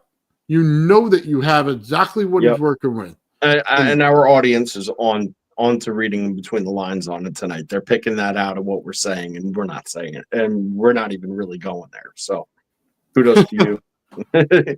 you've put in your homework before the episode. Good deal. It's really, really incredible stuff. I don't know. One thing that always water's so interesting, right? And this is a little off, I think, but it comes to mind. But surface tension of water, that's got to be like one of the most interesting things that's out there, is just the surface tension of water, both because it's present right here on Earth atmospherically under these conditions, but it's also present in space. Where you're not dealing with gravity. Water still has an inherent surface tension. And that to me is kind of crazy. Yeah, well, somebody mentioned it earlier. I can't remember the name. Structured water. Structured water, yeah. Yeah, the fourth state, I think is what they call it. That happens when you put in like a positive and negative in there. So basically, if you ran 5 volts in there, it would structure the water in certain ways. But then when you put the energy I'm working with in it, it completely deconstructs that whole thing it just created. So let's talk about that structured water and something real quick. We talked about storms at 2 pressure intersections, right? What happens when it's frozen and it's a snowstorm and you have the high and the low pressure system interacting in, at that point, and it creates snow? When it crystallizes, what does it look like? It's structured water. Your snow is structured water. Ironically, if you were to go take a scoop of beautifully formed snow and let it melt, it would be structured. Yes. And it's already got those resonant frequencies in it from that crystallization formerly, even after it melts. So when it comes in as snow and it goes down, you structured it in the clouds with the electricity that's in there. Yeah, it's frozen structured water, naturally frozen structured water. By the way, he says the mirror. Okay. Mirror potential on the surface becoming a mirror, not only protons, but electrons. So here's an interesting fact for you. Go over to Egypt and look at all their hieroglyphs. On the really important ones you see everywhere, put a mirror to it and see what it looks like on the other side of it. Always 180 degrees out of phase, and it's always the opposite side. So start looking at things. When you start looking at those things, just take the Aken, the Egyptian cross, right there on the part that goes in the center, and put a mirror right there. Tell me what you see. Infinity symbol all day long. You're going to see tubes coming out, like 2 vortexes coming right out of it. I mean, it's fairly simple when you look at it and you understand why they're saying it. I do agree with you, Joe. Yeah, but they talk it up at such a basic level, that phenomena, that like it would go right over your head without even thinking about it, because they'll just say refraction. Yeah, but they don't teach this when they teach you the hieroglyphs. They just tell you it means a word. Right. They don't know that it means a science formula. All right. Well, esoterically speaking, all communication is symbolic and nonverbal. Like at the root core of it all. Like whenever you're into high degrees of meditation and things of that nature, like you'll notice that it's not it's never words. it may translate in your head as words, but that's not how it comes to you. And it always comes to you in some sort of symbolic form, period. And when you're communicating outwardly too, that's why imagination is so strong. If you have a clear and concise vision of something that's so real you can almost feel it, it's because it's more real than you really think. It's your way of communicating with the universe. When you have these vivid thoughts into imagination, it's all symbols and some, if you're praying and you're praying in words, not thought, through imagination, it's less effective. And again, it's all esoteric stuff.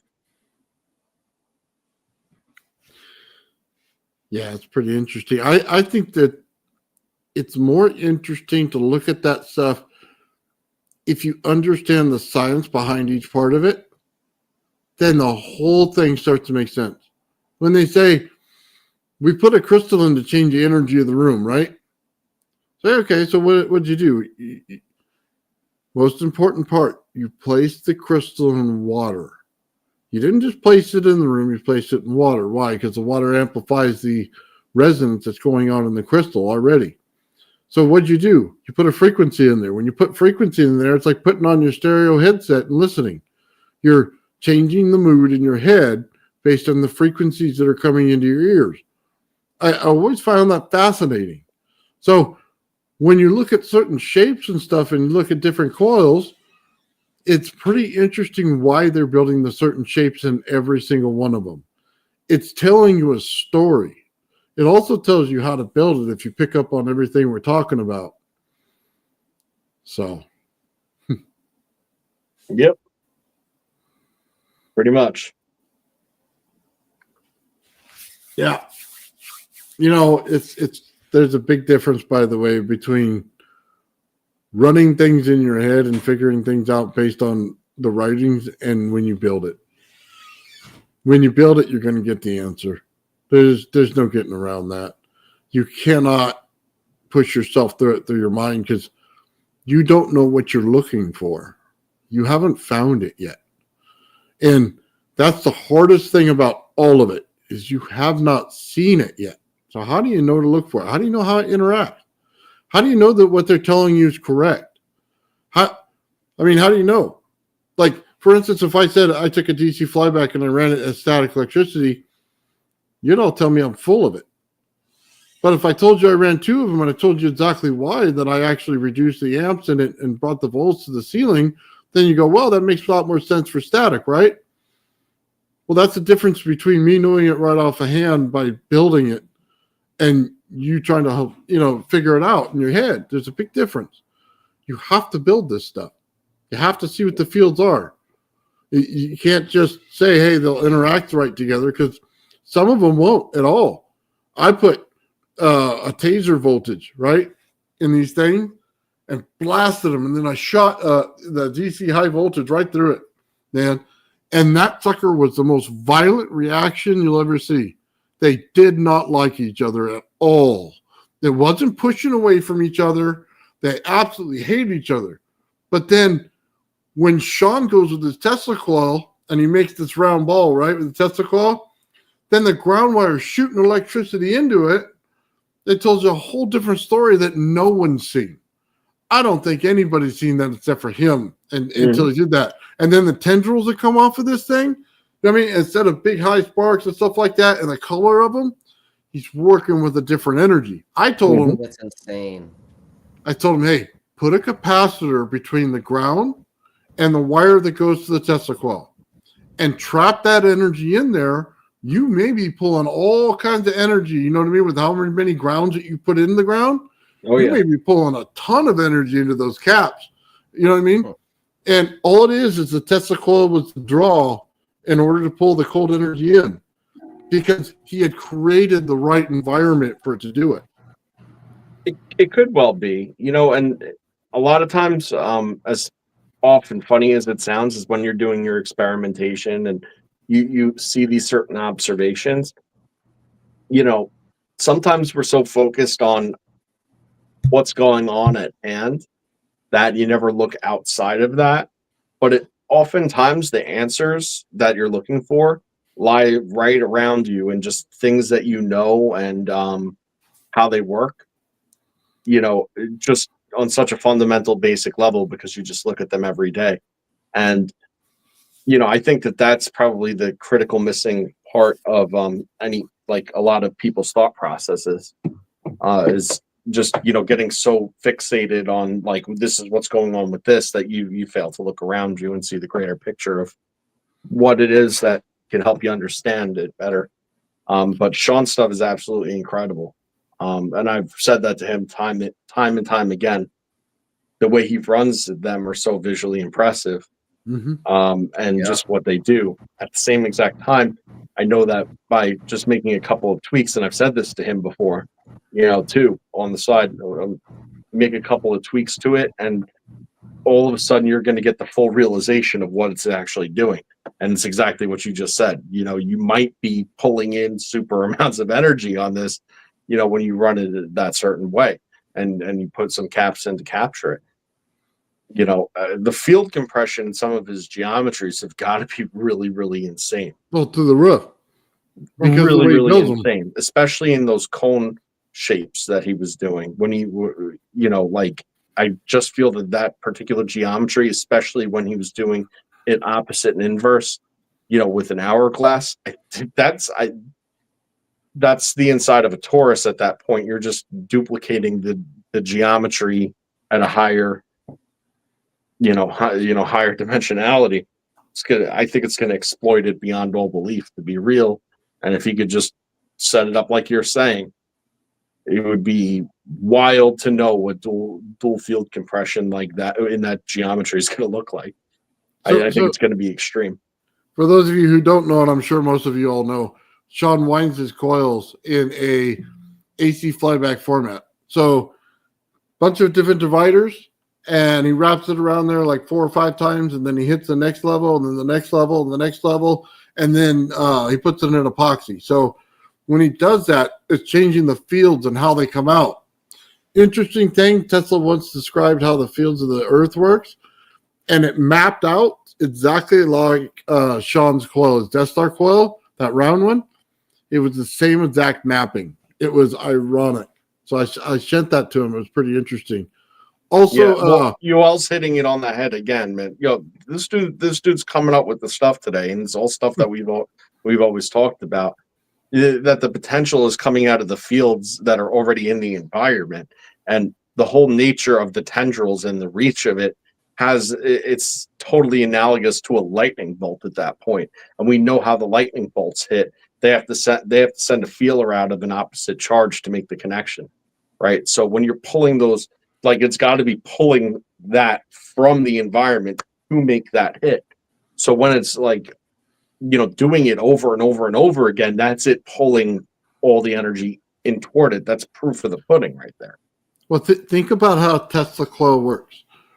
The number 2 winding of the Tesla coil is connected to the ground only. Just think about that for a minute. The only connection it has is to the ground itself. Then it goes to the number 2 coil and it goes out, right? Mm-hmm. The number 1 coil is just simply putting a pulse on it. You know what I mean? Putting a frequency and a pulse. That's it. Just like this. That's all it's doing. Pushing it and getting it to shoot up. Getting it to push shoot up, right? So what is it doing? It's like a pump. It's sucking the energy out of the ground and firing it off, right? It's not so much as a transfer as what it's pulling to the ground. If you can look at it that way, then his experiments make a lot of sense. Because now, not only is he pulling it through this energy, he's pulling it in from a secondary ground, and it's going into it. Normal right, but it's also got to be pulling, like where it's arcing out. It's also got to be making that connection outwardly too, meaning that it's got to have some kind of pull in on that too, atmospherically. So yeah, you're getting the pump from the primary, like you're saying, from ground earth, but every time it hits out, it's got to be pulsing inward at the top too, which is interesting, because you kind of don't think about it that way. You think about it as a discharge, but what is it discharging to? It's just not saying, okay, I'm everywhere, and where's it going to be? Where it hits is for a reason. But that's the interesting question. Is it a true discharge or is it pulling in? That's exactly what it's both. And that's the point. It's completed. That's the point, right? It's pulling out a tendril somewhere else to hit the frigging tendril. But where are these tendrils coming from? Because it's in the air, right? When we're used to seeing them, it's coming out of the ground. We understand that makes sense because we know about the opposite charge energy in the ground when you're running a hot electricity, right? So okay, fine, that makes sense. But this is in the air. Where's it coming from, right? Well, it's coming from the air. It's coming from the potential of the air. It's inherently creating a charge separation. So he must have created a field flip in that coil because of the cavitation. Here's the interesting thing.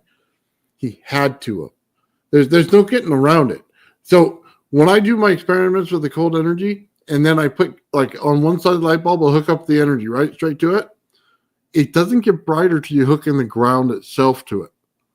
So as soon as it does that, it's telling you it wants to pull the ground into the pump. Okay, that Tesla coil is the pump. It wants to pull it back to the pump. That's what it's telling you.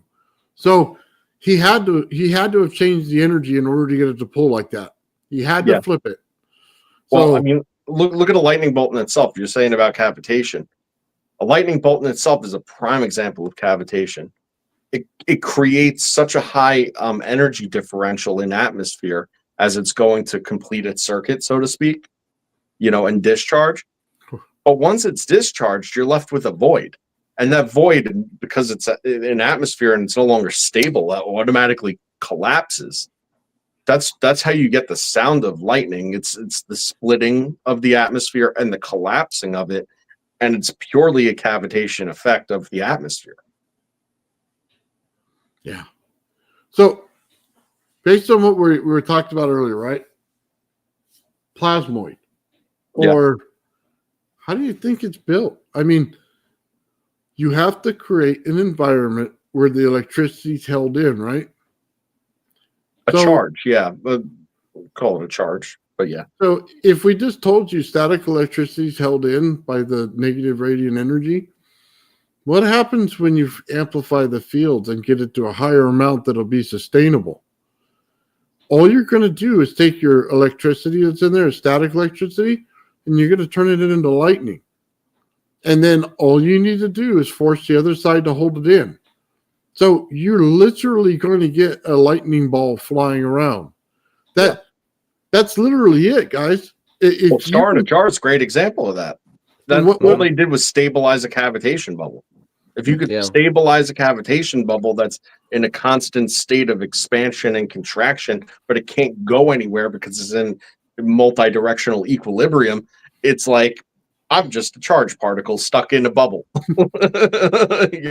it lights up, and it's exactly what it is, and it's awesome.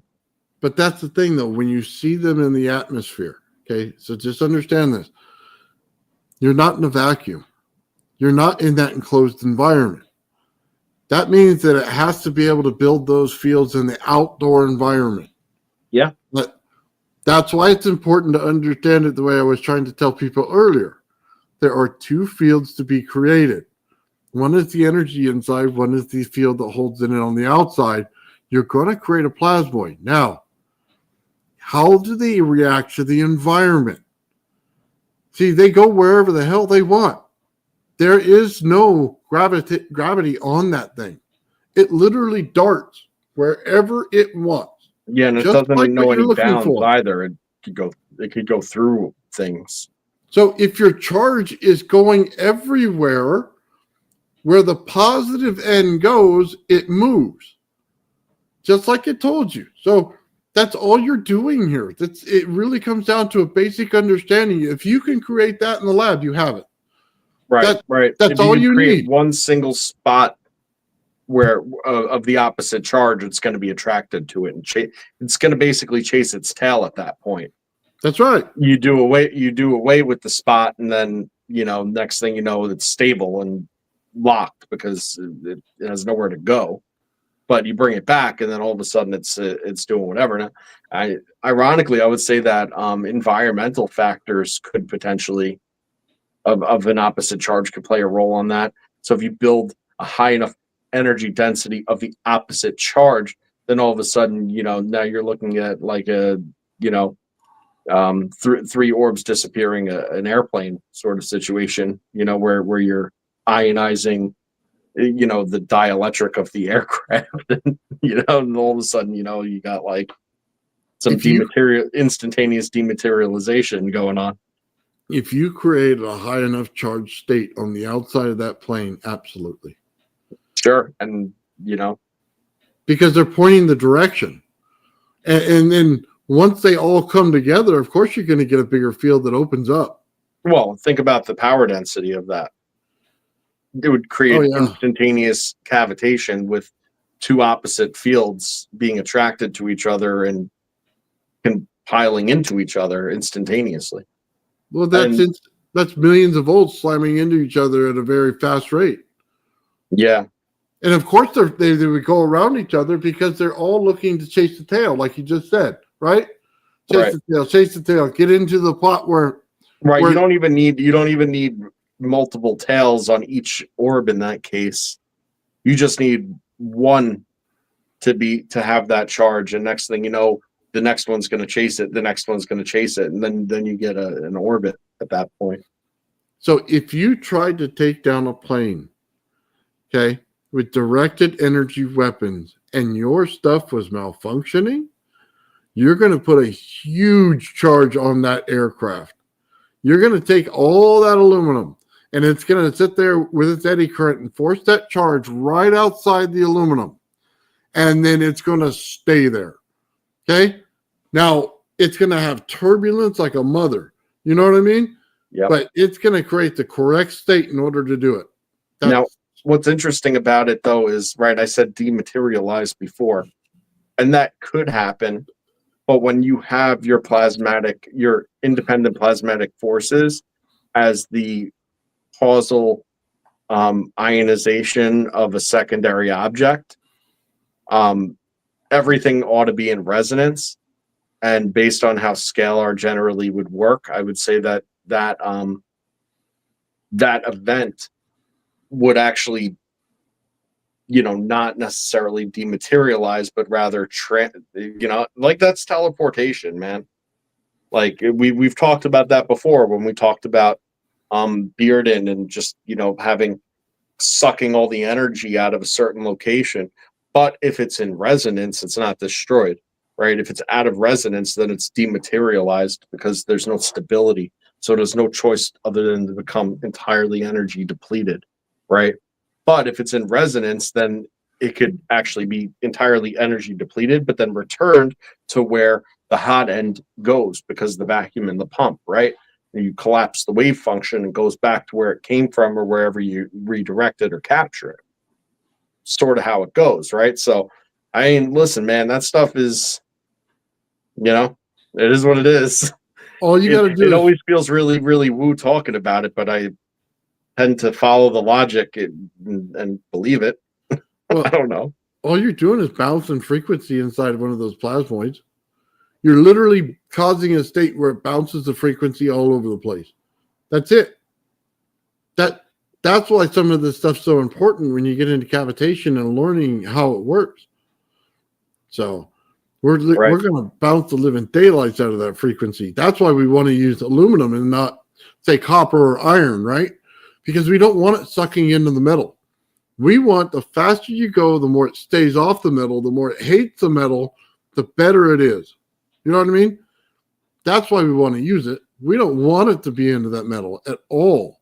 We want it to repel it as much as possible in order to create that state where that energy is forced to sit in there, because this is like a capacitor with no volume limit. There's no amount that's too big for it. You know what I mean? Well, unless you fry the whole damn thing and it blows apart. But it's compressing, and it's looking to suck every bit of energy in that room to it. That's what it is. You see, when you look at everybody's experiments, you start to see things saturated and they move in an anti-gravity manner. If you look at Hutchinson, he is literally saturating that object until it loses its ability to stay on the ground. That's what he's doing. That's why he said sometimes it takes a couple hours, sometimes it takes 2 days. It's all about the point of saturation that thing can hold all that energy in order to move it. And he's filling it up with the radiant energy. Don't ever fool yourself on what you think he's doing. That's what he's putting in there. And he's moving it. You know what I mean? Yeah. It's just that. And I wonder something real quick. Like all this talk is always bubbles and separation, and what like what I wonder is about like what happens if there was like a surfactant that was kind of like doped in a way to be in an equilibrium with water, so you could create literal thin membrane bubbles, but because the material of the membrane is in equilibrium, that if it's of a certain size, it would just become suspended in the water as opposed to accumulating at the surface. And then if that was in a separate chamber in a state of pressurization and depressurization, where it's in a constant form of expansion and contraction, if that would actually be a sustained form of atmosphere or cavitation. I don't know where I come up with this shit, bro. But it just seemed interesting, like thought. I don't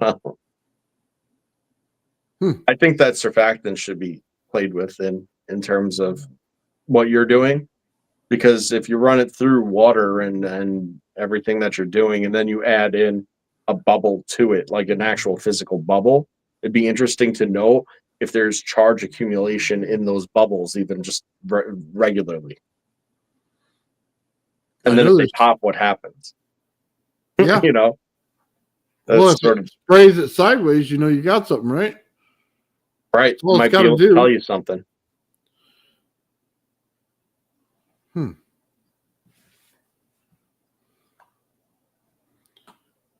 Let's see. Like concentrated longitudinal waves. Yep. Ian's got it.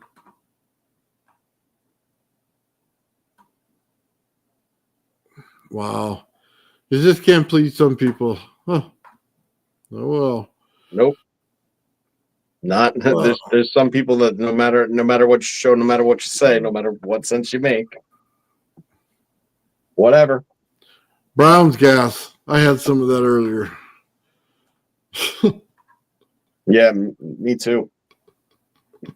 It's good. Good. I made it to the bathroom in time though before I leave. Said or vice versa or something. Oh, I'm sure it says other comment. The fish in Japan. Oh. No, I just whatever. I know what it is. I've created it. I already know. So do with the information what you wish. I would ask you to experiment the way I did and find it. And you'll get it. Tesla got it. He already knew this stuff. Do you really think that Otis T. Carr built his invention without Tesla telling him the understanding of this stuff? I mean, think about it. I mean, it's the only way he's going to get it. So, yeah. What I don't understand is like why we have people that constantly and continuously show up and are just like, I disagree. Like, listen, are you trying to convince us of something? Like, okay, that's cool. We'll have you on and we'll talk to you. Like, if that's the case, like, always willing to hear out another side, but like aren't you? If you just don't agree with anything that anybody's saying here, like, I mean, what kind of fucking naysaying asshole are you coming on, just sitting there wasting your fucking? You're not wasting my time. You're wasting your own hours and hours and hours of your time consuming material that you don't agree with. And for what cause? I find it hilarious. And what do you think you're doing? I don't know. Here's the thing. You got people writing papers, though, that haven't seen the effects. You know what I mean? That's what drives me nuts about this. There's a lot of people that describe a lot of things, and they have no fucking idea what they are. They've never created it. They've never seen it. They don't know how it interacts, and they constantly tell you what it is, they haven't seen it. How do you know how it builds if you don't create something? Like, you can guess and you can see what everybody says, but if the consensus was right, my ass would be floating in the air right now, okay, talking to you on this thing. Okay? I'll be on my magic little fucking carpet and I'll be just doodling around going, look, motherfucker, I can fly, right? But the consensus is wrong. They missed something. That's why it's important to go back to it and look at it and say, okay, what the hell did they miss? Why is it that they missed something? What did they not look at? Are they following the right people? Did they look at the right experiments? Did they recreate the experiments? Did they find out, hey, when I ran across the anomaly, did I run it down? Did I find out where it came from? Did I find out why it worked? That's the whole point. A lot of these anomalies is exactly what Tesla worked on. He would find one, exploit it, and come up with something brilliant. And people say, well, he pulled it out of his ass. No, he did the experiments and he found the anomalies and then just absolutely drove them into the ground and, trying to find out exactly what they were doing. So that's where you got to look. People like that, not people that hit something. Because even when he went back to like Hertz and he starts talking to him about, hey, this experiment was this or that. I couldn't find it. How did you find it? Show it to me. I mean, talk about somebody that's, you know what I mean, would find you and hound you until you gave him the right answer. That sounded like him. Yeah. No, it's all good stuff. Like I don't want anybody to think that we don't like, keep an open ears and an open mind. We're literally a fringe think tank of individuals, like guys working on stuff, guys thinking about stuff. It just is what it is.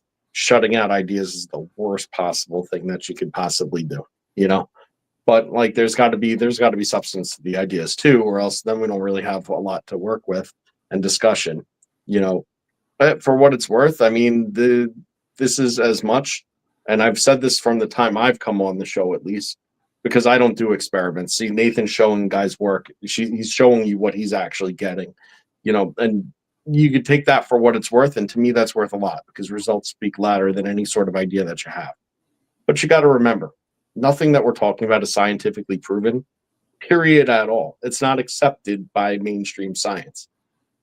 It's not true, and it's certainly not untrue. There's things that we talk about that are observable consistently through not only the theory end of things, but also on the observable experimental end of things. And one has continuously coincided with the other, so if anything that we're saying is super far off base, hey, like, listen, point out, don't be cryptic about it. Say, hey, look, this is actually the way I think it is. You ought to take a look at this, because there's one thing I'll tell you is that if you make sense in what you're saying and you're actually putting it out there and not being cryptic, like reading between the lines about it, there's nothing anybody here won't try, in order to see what's what, to find another or better way.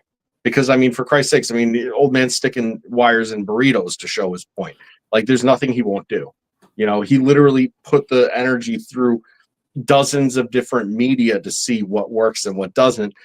That was all based off of the recommendations of the viewers. Like, he listens and he does, and like, don't want to shut anybody out, but like, again, if you just simply don't agree with the fundamentals of everything everyone's saying here, I mean, you got to think to yourself, like, whose time are you wasting at this point? If it's not going to be productive conversation. That's all. Yeah. Well, look, there's a lot of good points out there, and I read through all the PDFs, okay, and I put out the information and let people decide on their own. Like, we did the one today with the anti-gravity stuff, the Biefeld Brown Effect. So that's out there if you want to listen to the whole thing without our commentary. Go right ahead. I also put out, what's that guy's name? Coil. Oh, Coil, yeah. Yeah, so that if you guys want to understand the Coil sphere, and I also put out Linderman in case you wanted to hear his things out of his book. Look, it's all important, but they're all telling you the same thing. And at some point you got to realize it. They all told you the same thing. And you just have to understand it for what they're saying. There's only so many types of energy out there, and you got to find every one of them in order to make them work together. That's why I put them out there all together. It was like, okay, he said this, right? And I think Linderman's absolutely super intelligent, by the way. He put it out there like this. He said Tesla did it like this, right? And then you go over and you go, okay, Kozol's telling you about this, but it's all the same energy. But they did their experiment. They had no idea what the radiant energy was. And then you turn around and look at Dollard. Dollard does the same thing. He's doing all the Tesla experiments piece by piece by piece by piece. And they're all saying the same thing. That's where I'm going with it. They're all right in line with each other. If you found that last part of energy, if you didn't, none of it makes sense. It won't fall together. It doesn't make sense at all. Like you'll get lost in the outside of a Tesla coil and you'll never find it. So it's just interesting. Yeah. By the way, my favorite was the grapes. By the way, you could take 20 burritos and still light up that Tesla coil. As a matter of fact, I can light 2 of them up at the other end of that. Those things are insane. So that outside tortilla, even when you put it in the microwave, that's like the last thing to warm up. Everything in the inside burning hot and your tortilla's cold. Like, it's just strange how it all works. So, yeah, your tortilla is hard as a rock, too, unless you put water in there with it, which, by the way, is an interesting thing. So. Yes, it is. I want to throw something out there about Tesla 369. Oh, go for it. Topic, but it's just, again, it's always just food for thought to put your head around this. Now, if you want to talk about, like, for instance, potential, okay, energy and matter, okay, let's say that's 3. Now, let's say each one of these, okay, has 2 interactive points, all right? When you look at the 2 interactive points, it's 6. Okay.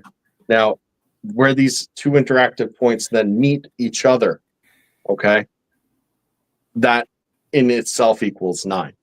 All right. And that's the basis of everything, is these 3 parts with 2 sides of the coin, each and how they interact with each other at these other 3 points. Right. So it goes above just potential energy and matter. It goes with every different type of manifestive energy and so on that exists, and it's omnipresent. You'll always find it in these bundles of 3. 3 with 2 parts each being 6, and then all together is 9. So I just want to kind of throw that out there too. It's directly correlated with vibration, energy and frequency, and they're 2 sides of the coin and their interactive planes. So that's just something that's food for thought, that I just wanted to kind of put out there, because I know that that's something that people have brought up a million times, and I think it's more gimmicky saying than anything else, but it is present time and time again. So, well, think about it this way. When you build out in each key, when you're in a music scale,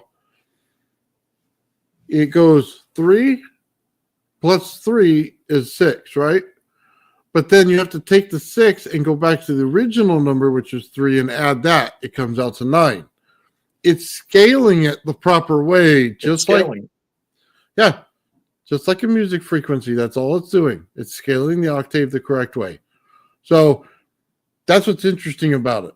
So would it be a 12 after that? Then, you know what I mean? So on and so forth. So you don't double it. That's what I think a lot of people say, and I probably said it in the past a long time ago, but it's not. It's the original number is added to it again. It follows the Fibonacci sequence is what it does. Mm-hmm. Because if it were 3369, then you would realize that to be the case. But, the duplicate being irrelevant, right? So it's just 369 and follows the Fibonacci sequence. Right? And did Tesla ever say it? I mean, not that I ever read. but I think that it was a good descriptive way to say a lot of things all at once and have it not be all too apparent what he means by it. And that's why I'm shedding light to it, because it is relevant to his other writings. Whether or not he ever said it, not in anything I had ever read of his directly. Obviously, it's just well out there that is something that he kind of preached, and he certainly did in his own writings have, you know, quite an affinity for the number 3 and anything root 3. So that I know is present. You know, he had all sorts of quirks and stuff like that about him, and that was one of them. So it wouldn't be shocking if that was something that he did say or preach, you know, maybe just not write down specifically. Could have been in the trunks. Well, think about it this way. He does the ring, which is just one octave to the next, to the next, to the next, right? And that's exactly the way that ring builds out. As soon as I look for radio frequency in a Tesla coil, I see it all day long. You know, you could set your watch by it if you want. It's really that simple. So he knew it. There's no way he didn't know it. You can't be that smart and not know it, especially when he sees it every day. But then again, he didn't. Did they have an oscilloscope back then? I don't think they did. Everything rings by, what did he hang from the ceiling? I can't remember what the hell he did. But he did something to find resonance in there. And everything he knew what was resonating with it, which is even cooler. Like, how the hell do I hang something from my ceiling and get it to resonate? That's what I want to know. So somebody said something in one of our videos that was a comment the other day that I found interesting. And they kind of touche'd us a little bit because go for it. We were saying how there's really no effective device readily available to measure something's resonant frequency, you know, and they're like, well, isn't that like a guitar tuner? It's like, touche, you asshole. No, totally dead on. That's absolutely true. But I think what was sort of more implied is that, I mean, that's of a tuned instrument, right? In that case, or something tuned, something capable of having a steady frequency, you know, and being able to be also adjusted as well, you know, and obviously that's key. The thing is that it's under tension, right?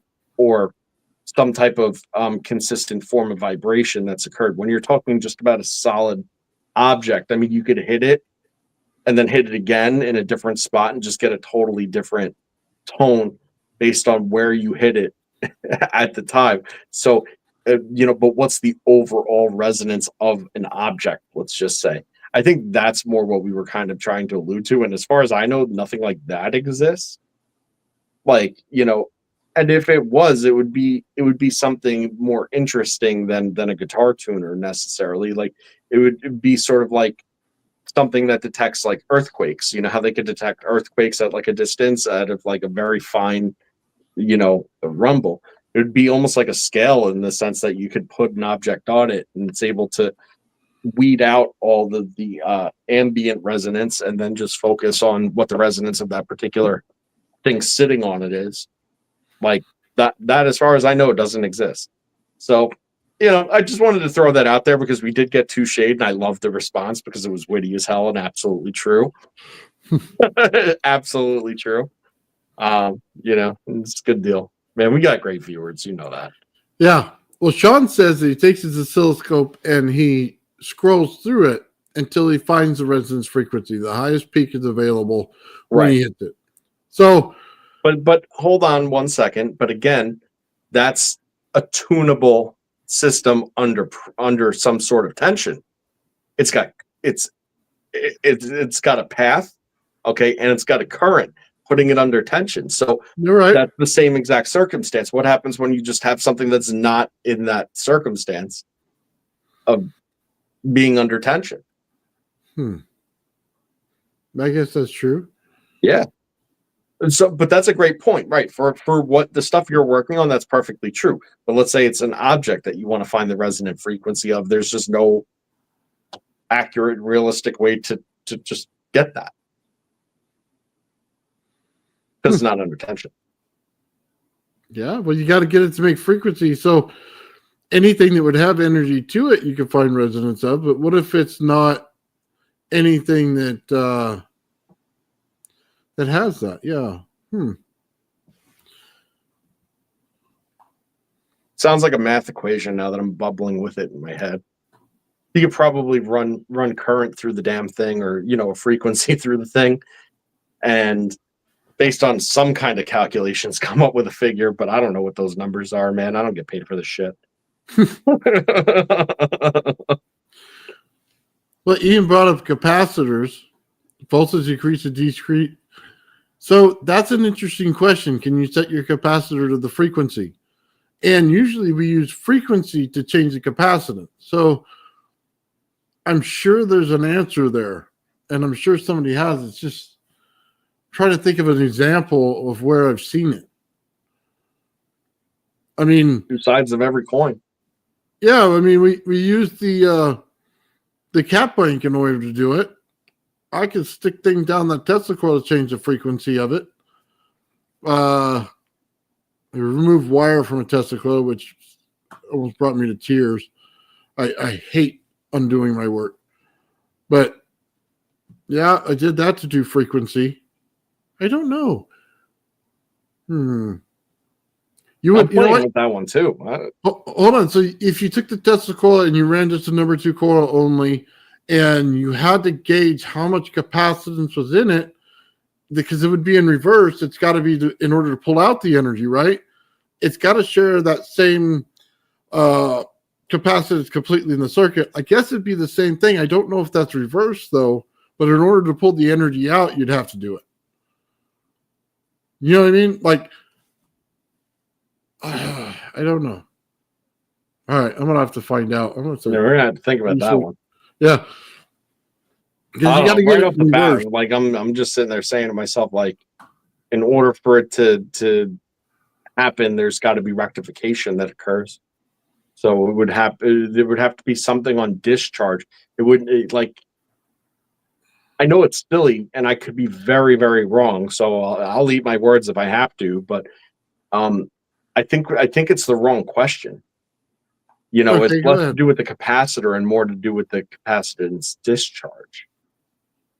How fast it discharges. Yeah, the capacitor discharge. Oh, you follow? It's the wrong question, I think. Yeah, because the capacitor, if they're the wrong capacitors, they're not fast enough. You find that out with your Tesla coil. Even if it's the right value, it's the wrong frequency is available to go through it. Yeah, okay. All right. No, I've had that problem. Yeah.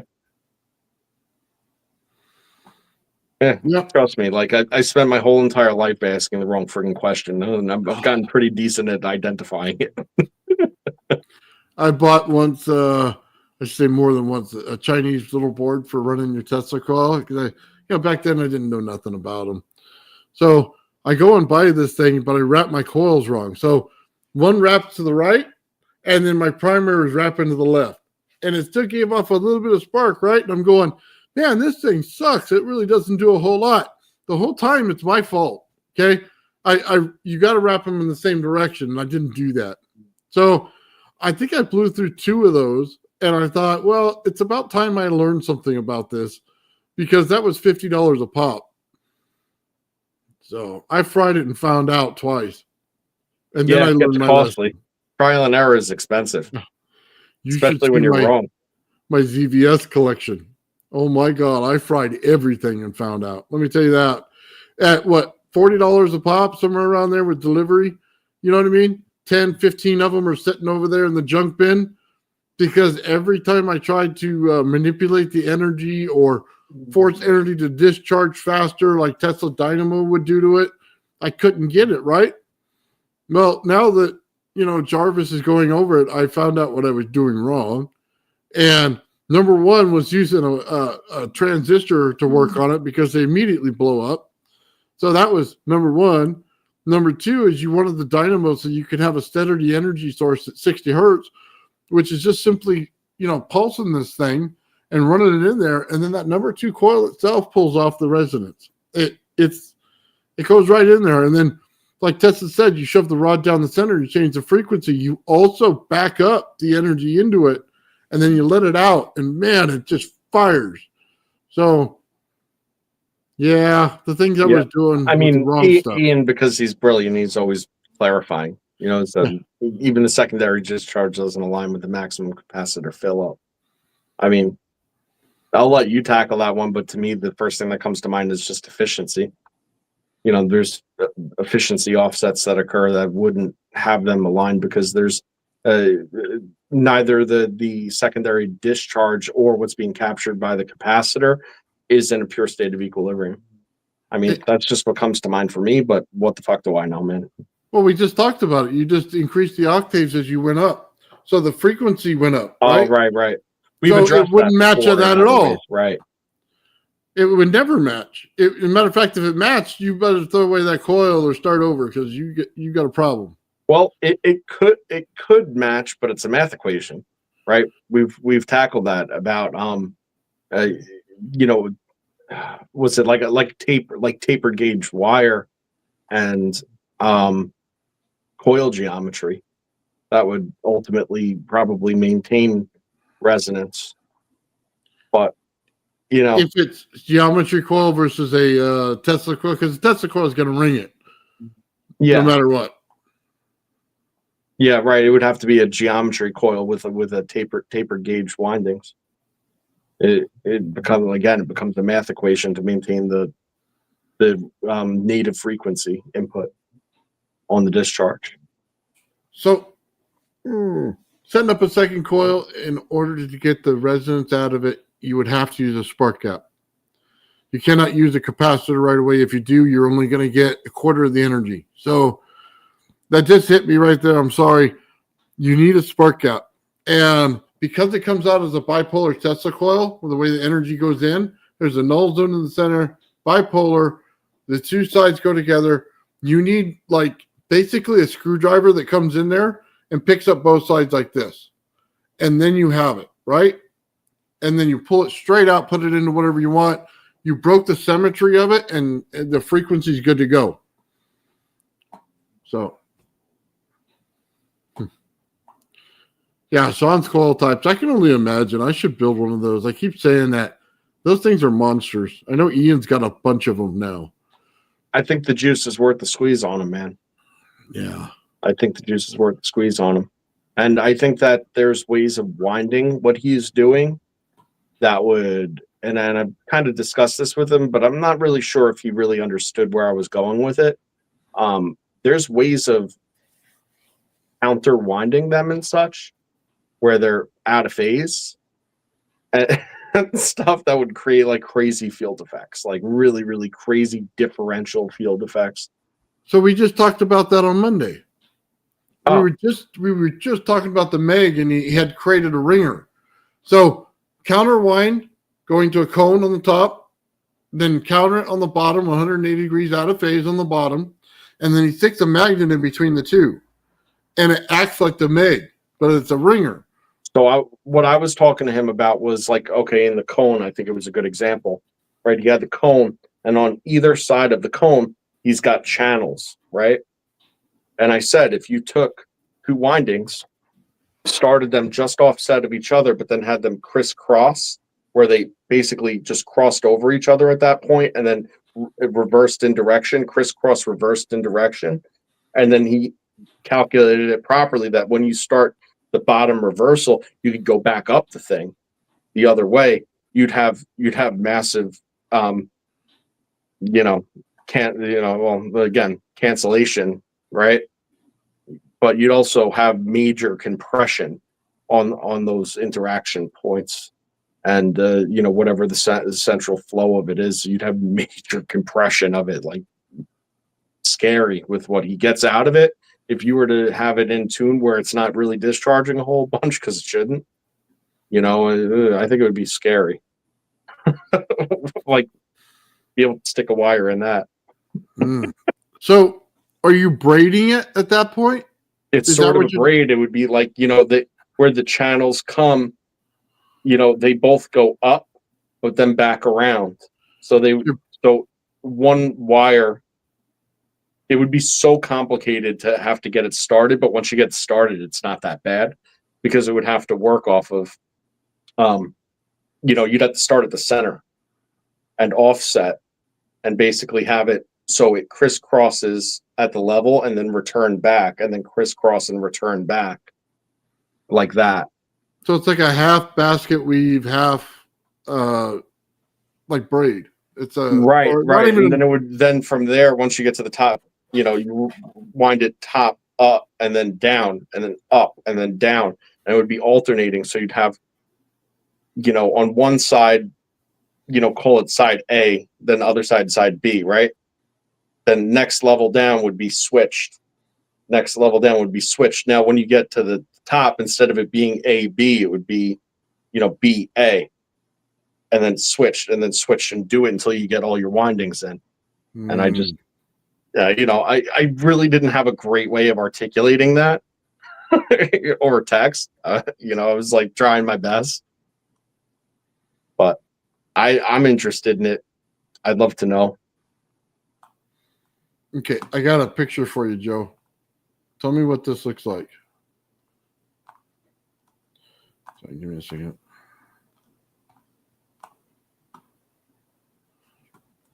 Now that's carved in stone, so that's not something I created. What does that look like? A couple things I could think of. Go ahead. Looks like a bat. Looks like a vagina. Looks like an atom. Maybe I shouldn't have asked you. Maybe I should have told. Looks like a waveform. Wow. I should have known better. Well, I mean, listen, you know what you're asking. Can't unsee it. What it reminded me of was that Coil device I'm working on. It's got.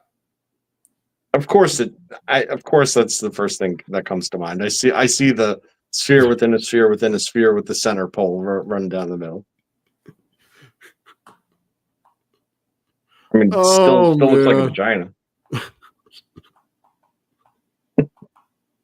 Well, not a great one or anything, but all right, let's take down that picture before we throw it off the air. Wow, that was a mistake on my part. Okay, let's try a different one. Maybe this time I'll put out something instead. Never give Joe those little blotches to look at and tell you what it says. I mean, I said a bat before I said the P word. What am I going to tell you? Oh, so this is like, how do I say it? T.T. Brown in his capacitance in there. So does this remind you of anything I was describing before? And not the inappropriate stuff?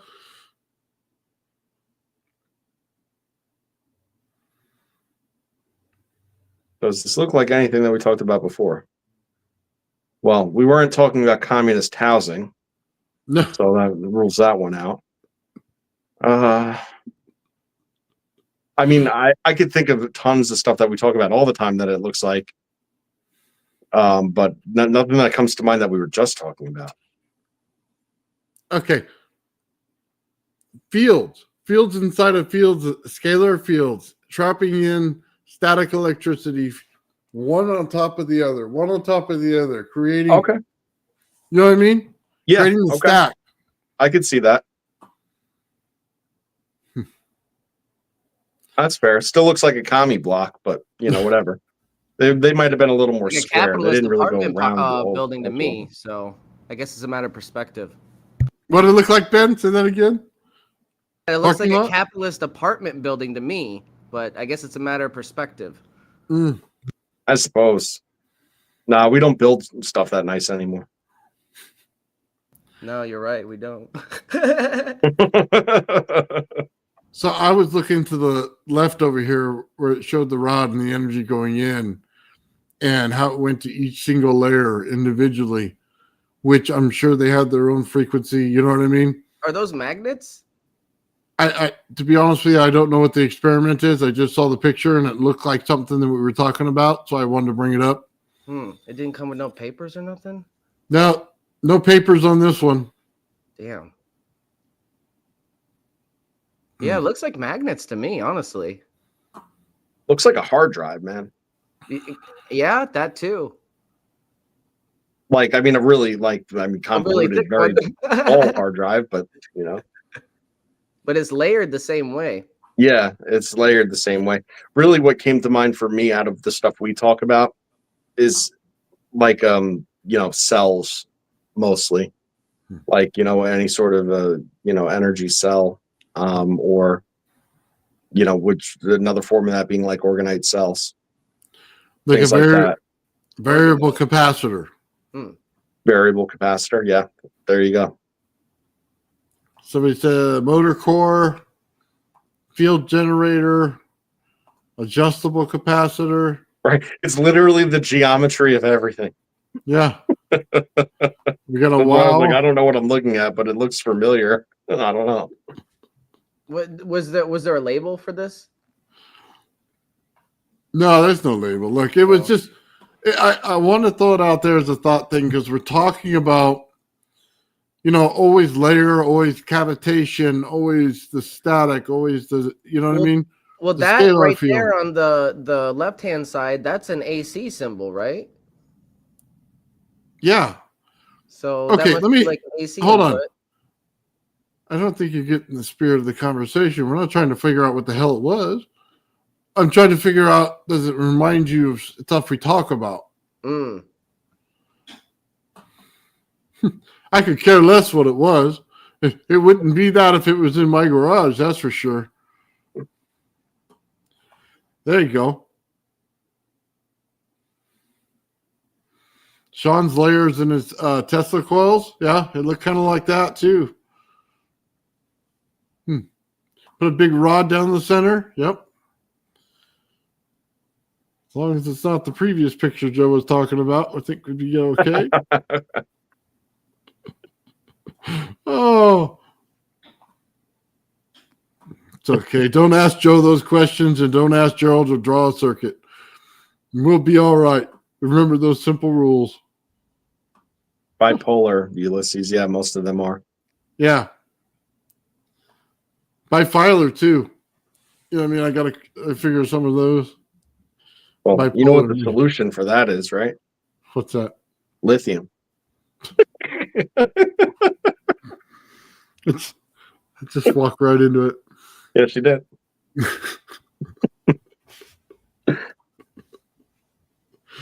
Oh, wow. The things we talk about on this channel. Oh. Yeah, I just thought it was interesting, man. When we start talking about this stuff, it's always fun. Like, there's so much stuff out there on this stuff. And, you know what I mean? If we could just get everybody on the same page building the same thing, man, we'd have this thing done in no time. And by the way, I have seen it made in other devices. Gell's geometry coil makes it. You know what I mean? My Tesla coil makes the energy. We see it in the Rodin coil. And if we just added, you know what I mean, another little coil to it, it'd be perfect. Mm-hmm. Because it literally tells you the energy flow by its design, which is just, I think is really cool. Well, I mean, the energy flow in a Rodin coil in itself is a beautiful thing to witness. So, I was always a proponent of I want to see multiple offset, counterwound Ronin coils in each other because I have reasons for that. Yeah, I don't know how that. Well, I guess if you wind the first one, put it in the center, and then wind the second one, yeah, it'll work. Yeah, yep. Trying to think about how I had to wind this thing with that big old needle Ben invented. That you should have seen me, man. This thing was like this long, and I feel like I'm sewing through the hole every time. Yeah, if you took two Ronin coils one inside the other, but then had them nicely and geometrically wound, maybe you'd be onto something. Yeah, I think. What do you think, Ben? Yeah, it could be something. I mean, we already know that the pickup from the coils is a lot, so it's picking up a lot of energy from the primary coil. just as a pickup. So if they were wound together, I could imagine it would probably amplify it too. Yeah. I'd imagine that the field flow would be very, very intense, externally and internally. You created greater density in there? Is that what you're saying? I think so. And you say counterwound to each other. Counterwound, yeah. One way on the inside, the other way on the outside, and So a single wind on the outside instead of a turn back on itself winding. Yeah, there you go. Single wind, and then the inside's a single wind, but they're counterwound to each other. Like, okay, now I get it. Okay, yeah, geometrically, perfect sense. They're exactly, and then geometrically and out of phase. Yeah. So same flow pattern, right? Same flow pattern, just a different route, right? You're looking for a time dilation, aren't you? Of course I am. Do that? Yeah, that's what I'm talking about. Gotcha. But no touching each other. No. What's the distance between them? Like a half inch or something? I mean, it would probably have to be a ratio that is to do with the overall geometry. The inner coil and the outer coil would have to be in correct ratio with one another, probably to the same ratio as like the thunderstorm generator, same ratio as that you're probably building in the ball machine, right? Same ratio. Yep. That's what I believe. Normally, I'll say it.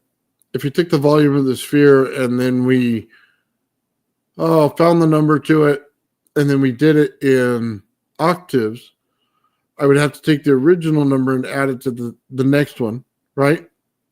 And then that's the second sphere. And then again, it's just like we were talking about building out frequency. That's how it builds out, right? One after the other. Yeah. Okay, I get it. Yep. So where is Gerald anyway? I don't know. Last week he hit me up and said he was working late again. So I know he's working hard. I mean, look, I know you said what was going on with him, and I'm just hoping it's something that he can,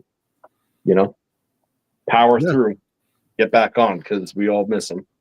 Oh, we definitely miss him. I can't wait for him to come over here and just break through everything. One day. Yeah.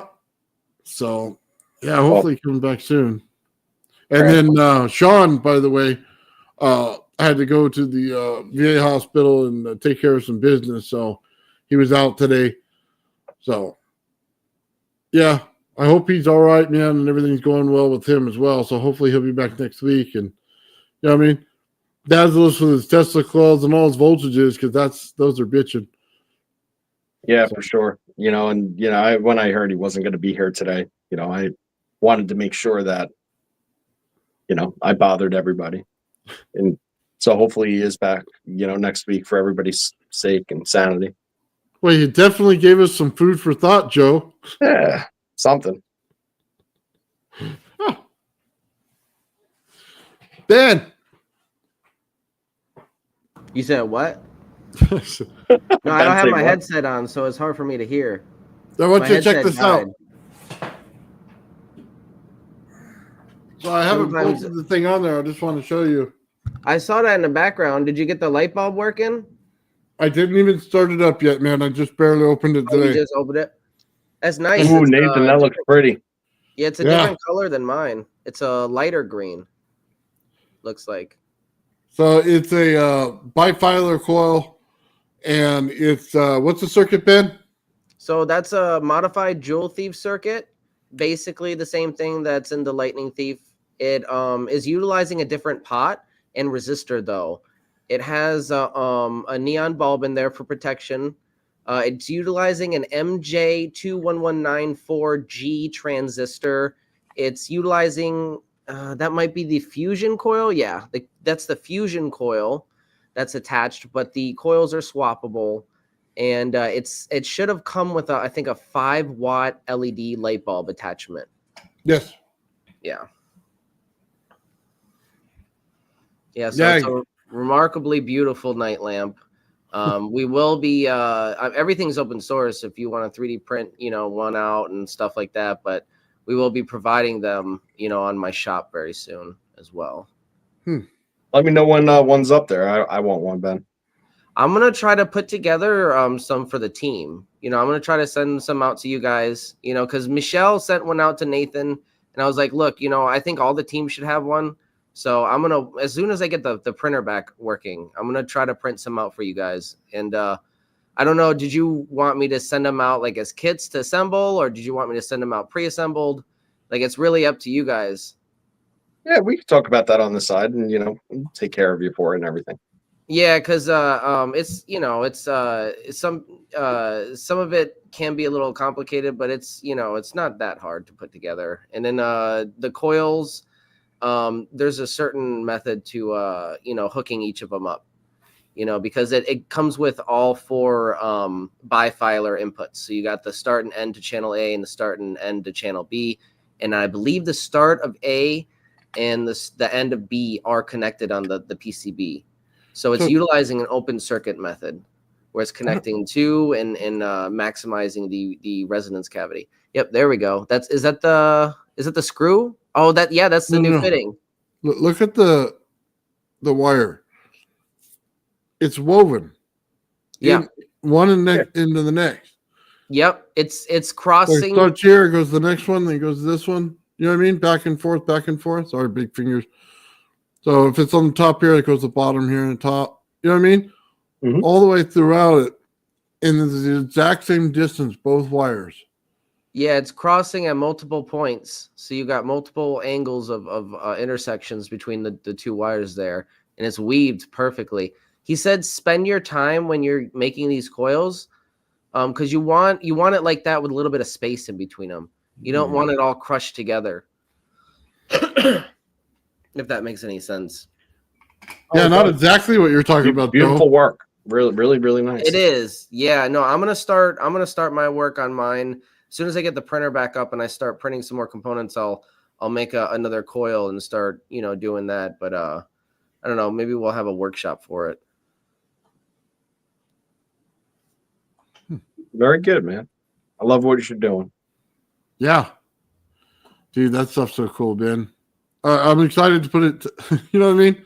Yeah, he started up and running for you too. The American fitting. I have the European one, so I have to print out a new base. But he also had adapted a cover for it, so it's not as like exposed the circuit. So that cover that's on top. So that's like some new quick adaptations to the setup that were kind of like last minute that he introduced. That I don't know. I think they work. We want to expand the base a little bit, though. Well, if you take the circuit and move it to the side a little bit, you can almost make it look like a Chevrolet engine. Mm-hmm. Well, you know what I mean? Yeah, what I wanted to do is use Sean's idea of using the copper tubes, right, and implementing those in some way to make it look more steampunk. Yeah, look at that right there. That's like a LS1. If you do it right, you put your Corvette valve covers right here on the side.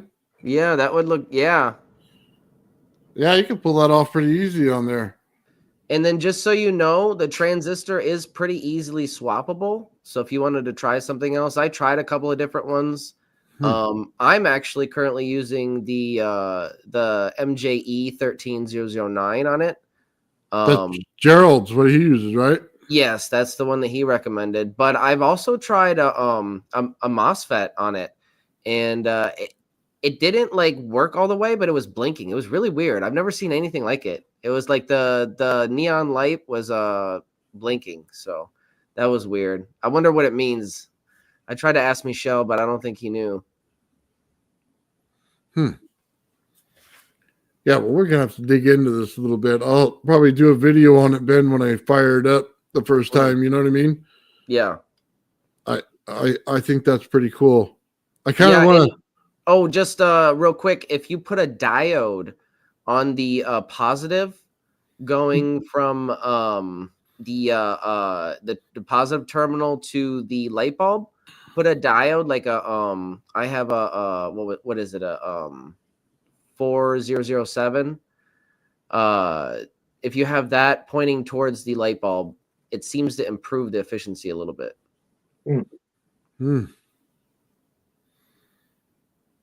What is that, like 100-volt 100-volt diode? It's like just like a high-speed diode. What is mine? Like an NF4007, something like that. Hold on. What are these? UF4007. So Okay. it's just a high-speed diode. You put it on the positive rail pointing towards the light bulb just to make sure some of that back EMF isn't leaked back towards the positive terminal, I guess. Because the way I like to put it, like analogy wise, is like, you know, if you don't have the exact proper capacitance for your light bulb, it's like you're sending water from a pipe into a smaller pipe, and some of it's getting rejected back, you know, and you want to use that diode to catch that extra that's getting, you know, and then redirect it back towards the light. So that's what I've experienced, at least in my lightning thief system. It's basically the same circuit. So Cool. The diode, let's see, UF14007, Ben, is that what you said? UF4007. Yeah, it's a pretty common one. Okay, so hold on, I pulled it up. UF14007 is the rating of 1000 volts and 1 amp. Yeah, yep, I see it on the package here. 1000 volts, 1 amp. Yep. Cool. So right on, man, right on. That's going to be pretty cool. Yeah, one quick thing though. Michelle did note that try to keep it below 500 milliamps. When you're adjusting the pot, I would hook up a multimeter to see what the current draw is, you know, and see if you're like where that 500 milliamp limit is, because he said that if you keep it on 500 or above, the potentiometer might burn out. So I mean, I'm sure there's, you know, you can find a workaround, or, you know, what I do is I just, you know, measured it and I found, oh, it's, you know, about like 6 o'clock is my limit, you know, on the potentiometer dial. Really? Yeah. Yeah. And it'll vary depending on the transistor, because the transistor changes the frequency range. But as soon as you turn it on, you'll hear it. You'll hear it even if it's not, the light bulb's not on. You should hear it. He said, So, what is a diode? Sorry. One-way direction. That's it. But it also takes a little bit of energy to run them through. There's a little tiny bit of resistance in there. Yeah. But it creates one-way direction of energy, so it doesn't allow the energy to go back on it. So no back EMF or anything will be allowed through it. That's what the diode is. Yeah. And then honestly, I'm now that I'm thinking about it, that's probably what blew out the PCBs that I was working with earlier. Remember I said I blew out the positive line, is because I switched up the positive and the negative on the load output, and the positive, or I'm sorry, the negative was going back into the positive terminal, and just it blew out the whole PCB line. It was just so much for it. Well, that happens. You know, if you, I don't think you can get to that one, but if you had a ZVS and you needed to fix it, you basically take a wire, strip it bare, put it on there, solder it on both sides, and it'll clear the distance, and you'll be able to fix it. Just get that line back. Oh, yeah. I didn't throw them out or anything. I'll keep them just in case. If you can get to it, yeah, if they haven't buried it inside the board. Yeah. I mean, they're pretty big boards, to be honest. The one that you have for the lumen lamp is a little bit smaller than the lightning thief. So, yeah, it's a pretty big board. It's, you know, pretty easy to get to all the components. You know, I think it would be repairable, honestly. It's not, it's just honestly one clear line, and it's not really obstructed at all. So, Well, you can always hotwire it, Ben. Yeah. So You know where it goes, so just run a wire from there to the other one and solder it in. it was loud though. Like it was a loud crack. You know, like as soon as it blew up the fucking PCB. You're running it back onto itself, man. Of course, it's going to be a loud crack. That's why I said I thought I hooked it up backwards, and I'm like, I think I did. I think that's what I did because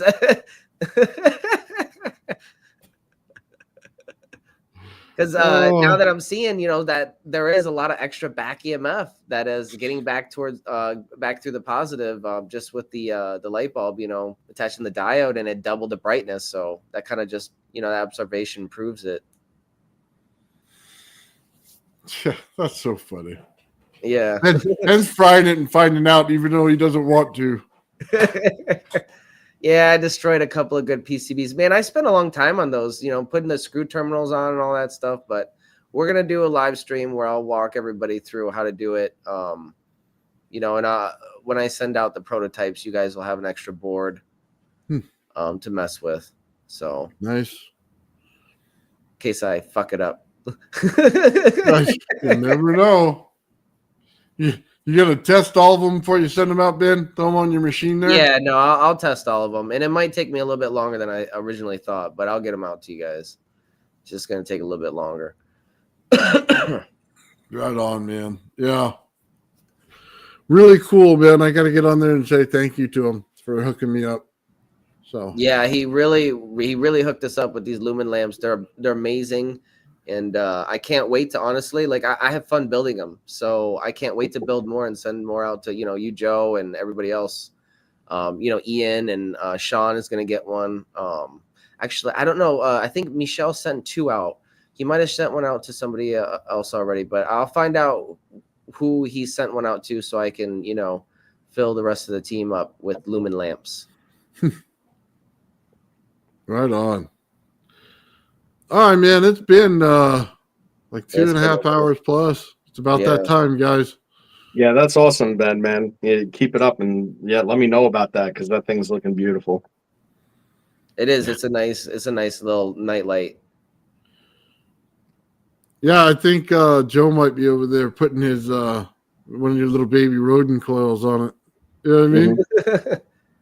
Mm-hmm. Yeah, don't ever put it past him. We hooked up the I hooked up the micro vortex coil, the one that fits in the palm of my hand, and we got it to light the bulb very, very like briefly. So there is a small range there. I just, I haven't had time to mess with it further, but it'll work. It'll work, definitely. Totally work. You can hook up any kind of bifilar coil to that, and it should work as long as it's within the size for the potentiometer and the resistance. If it's not the right size, you might have to adjust that. So. You may have to build one of those small little rodent coils for Joe as well. Well, that's the plan. I plan on building a lot of the small ones and then selling them. So, so hopefully we get a whole big stock, and I'll be able to provide everybody with some, and some testing equipment, some rudimentary stuff. Right on. All right, guys. Look, it's been an awesome show. Joe, thank you for coming in and helping us out today, man, and going over this stuff. Yeah, man. It's fun as always. And, I know Sean's always a tough act to follow. So, He is. You gotta have a good show, in lieu of that. So I'm thank you for having me. Yeah, right on. I appreciate you coming in, man. Awesome as always. Awesome. Ben, thank you. Of course. Yeah, we're going to get these things going. We may have to do, like I said, I'll put out a video on this thing once I get the time out here to do it. And we'll get this thing rolling. So, right on, guys. Good. Well, God bless you and your vagina carvings, Nathan. Amen. Oh, Jesus. Just had to do it, didn't you? Yes. I use proper terminology. Proper terminology. Scientific words. All right, guys. It's been a great show. Thank you very much. Thank you, chat. You guys have been awesome tonight. Have a great night. Peace and love, everybody.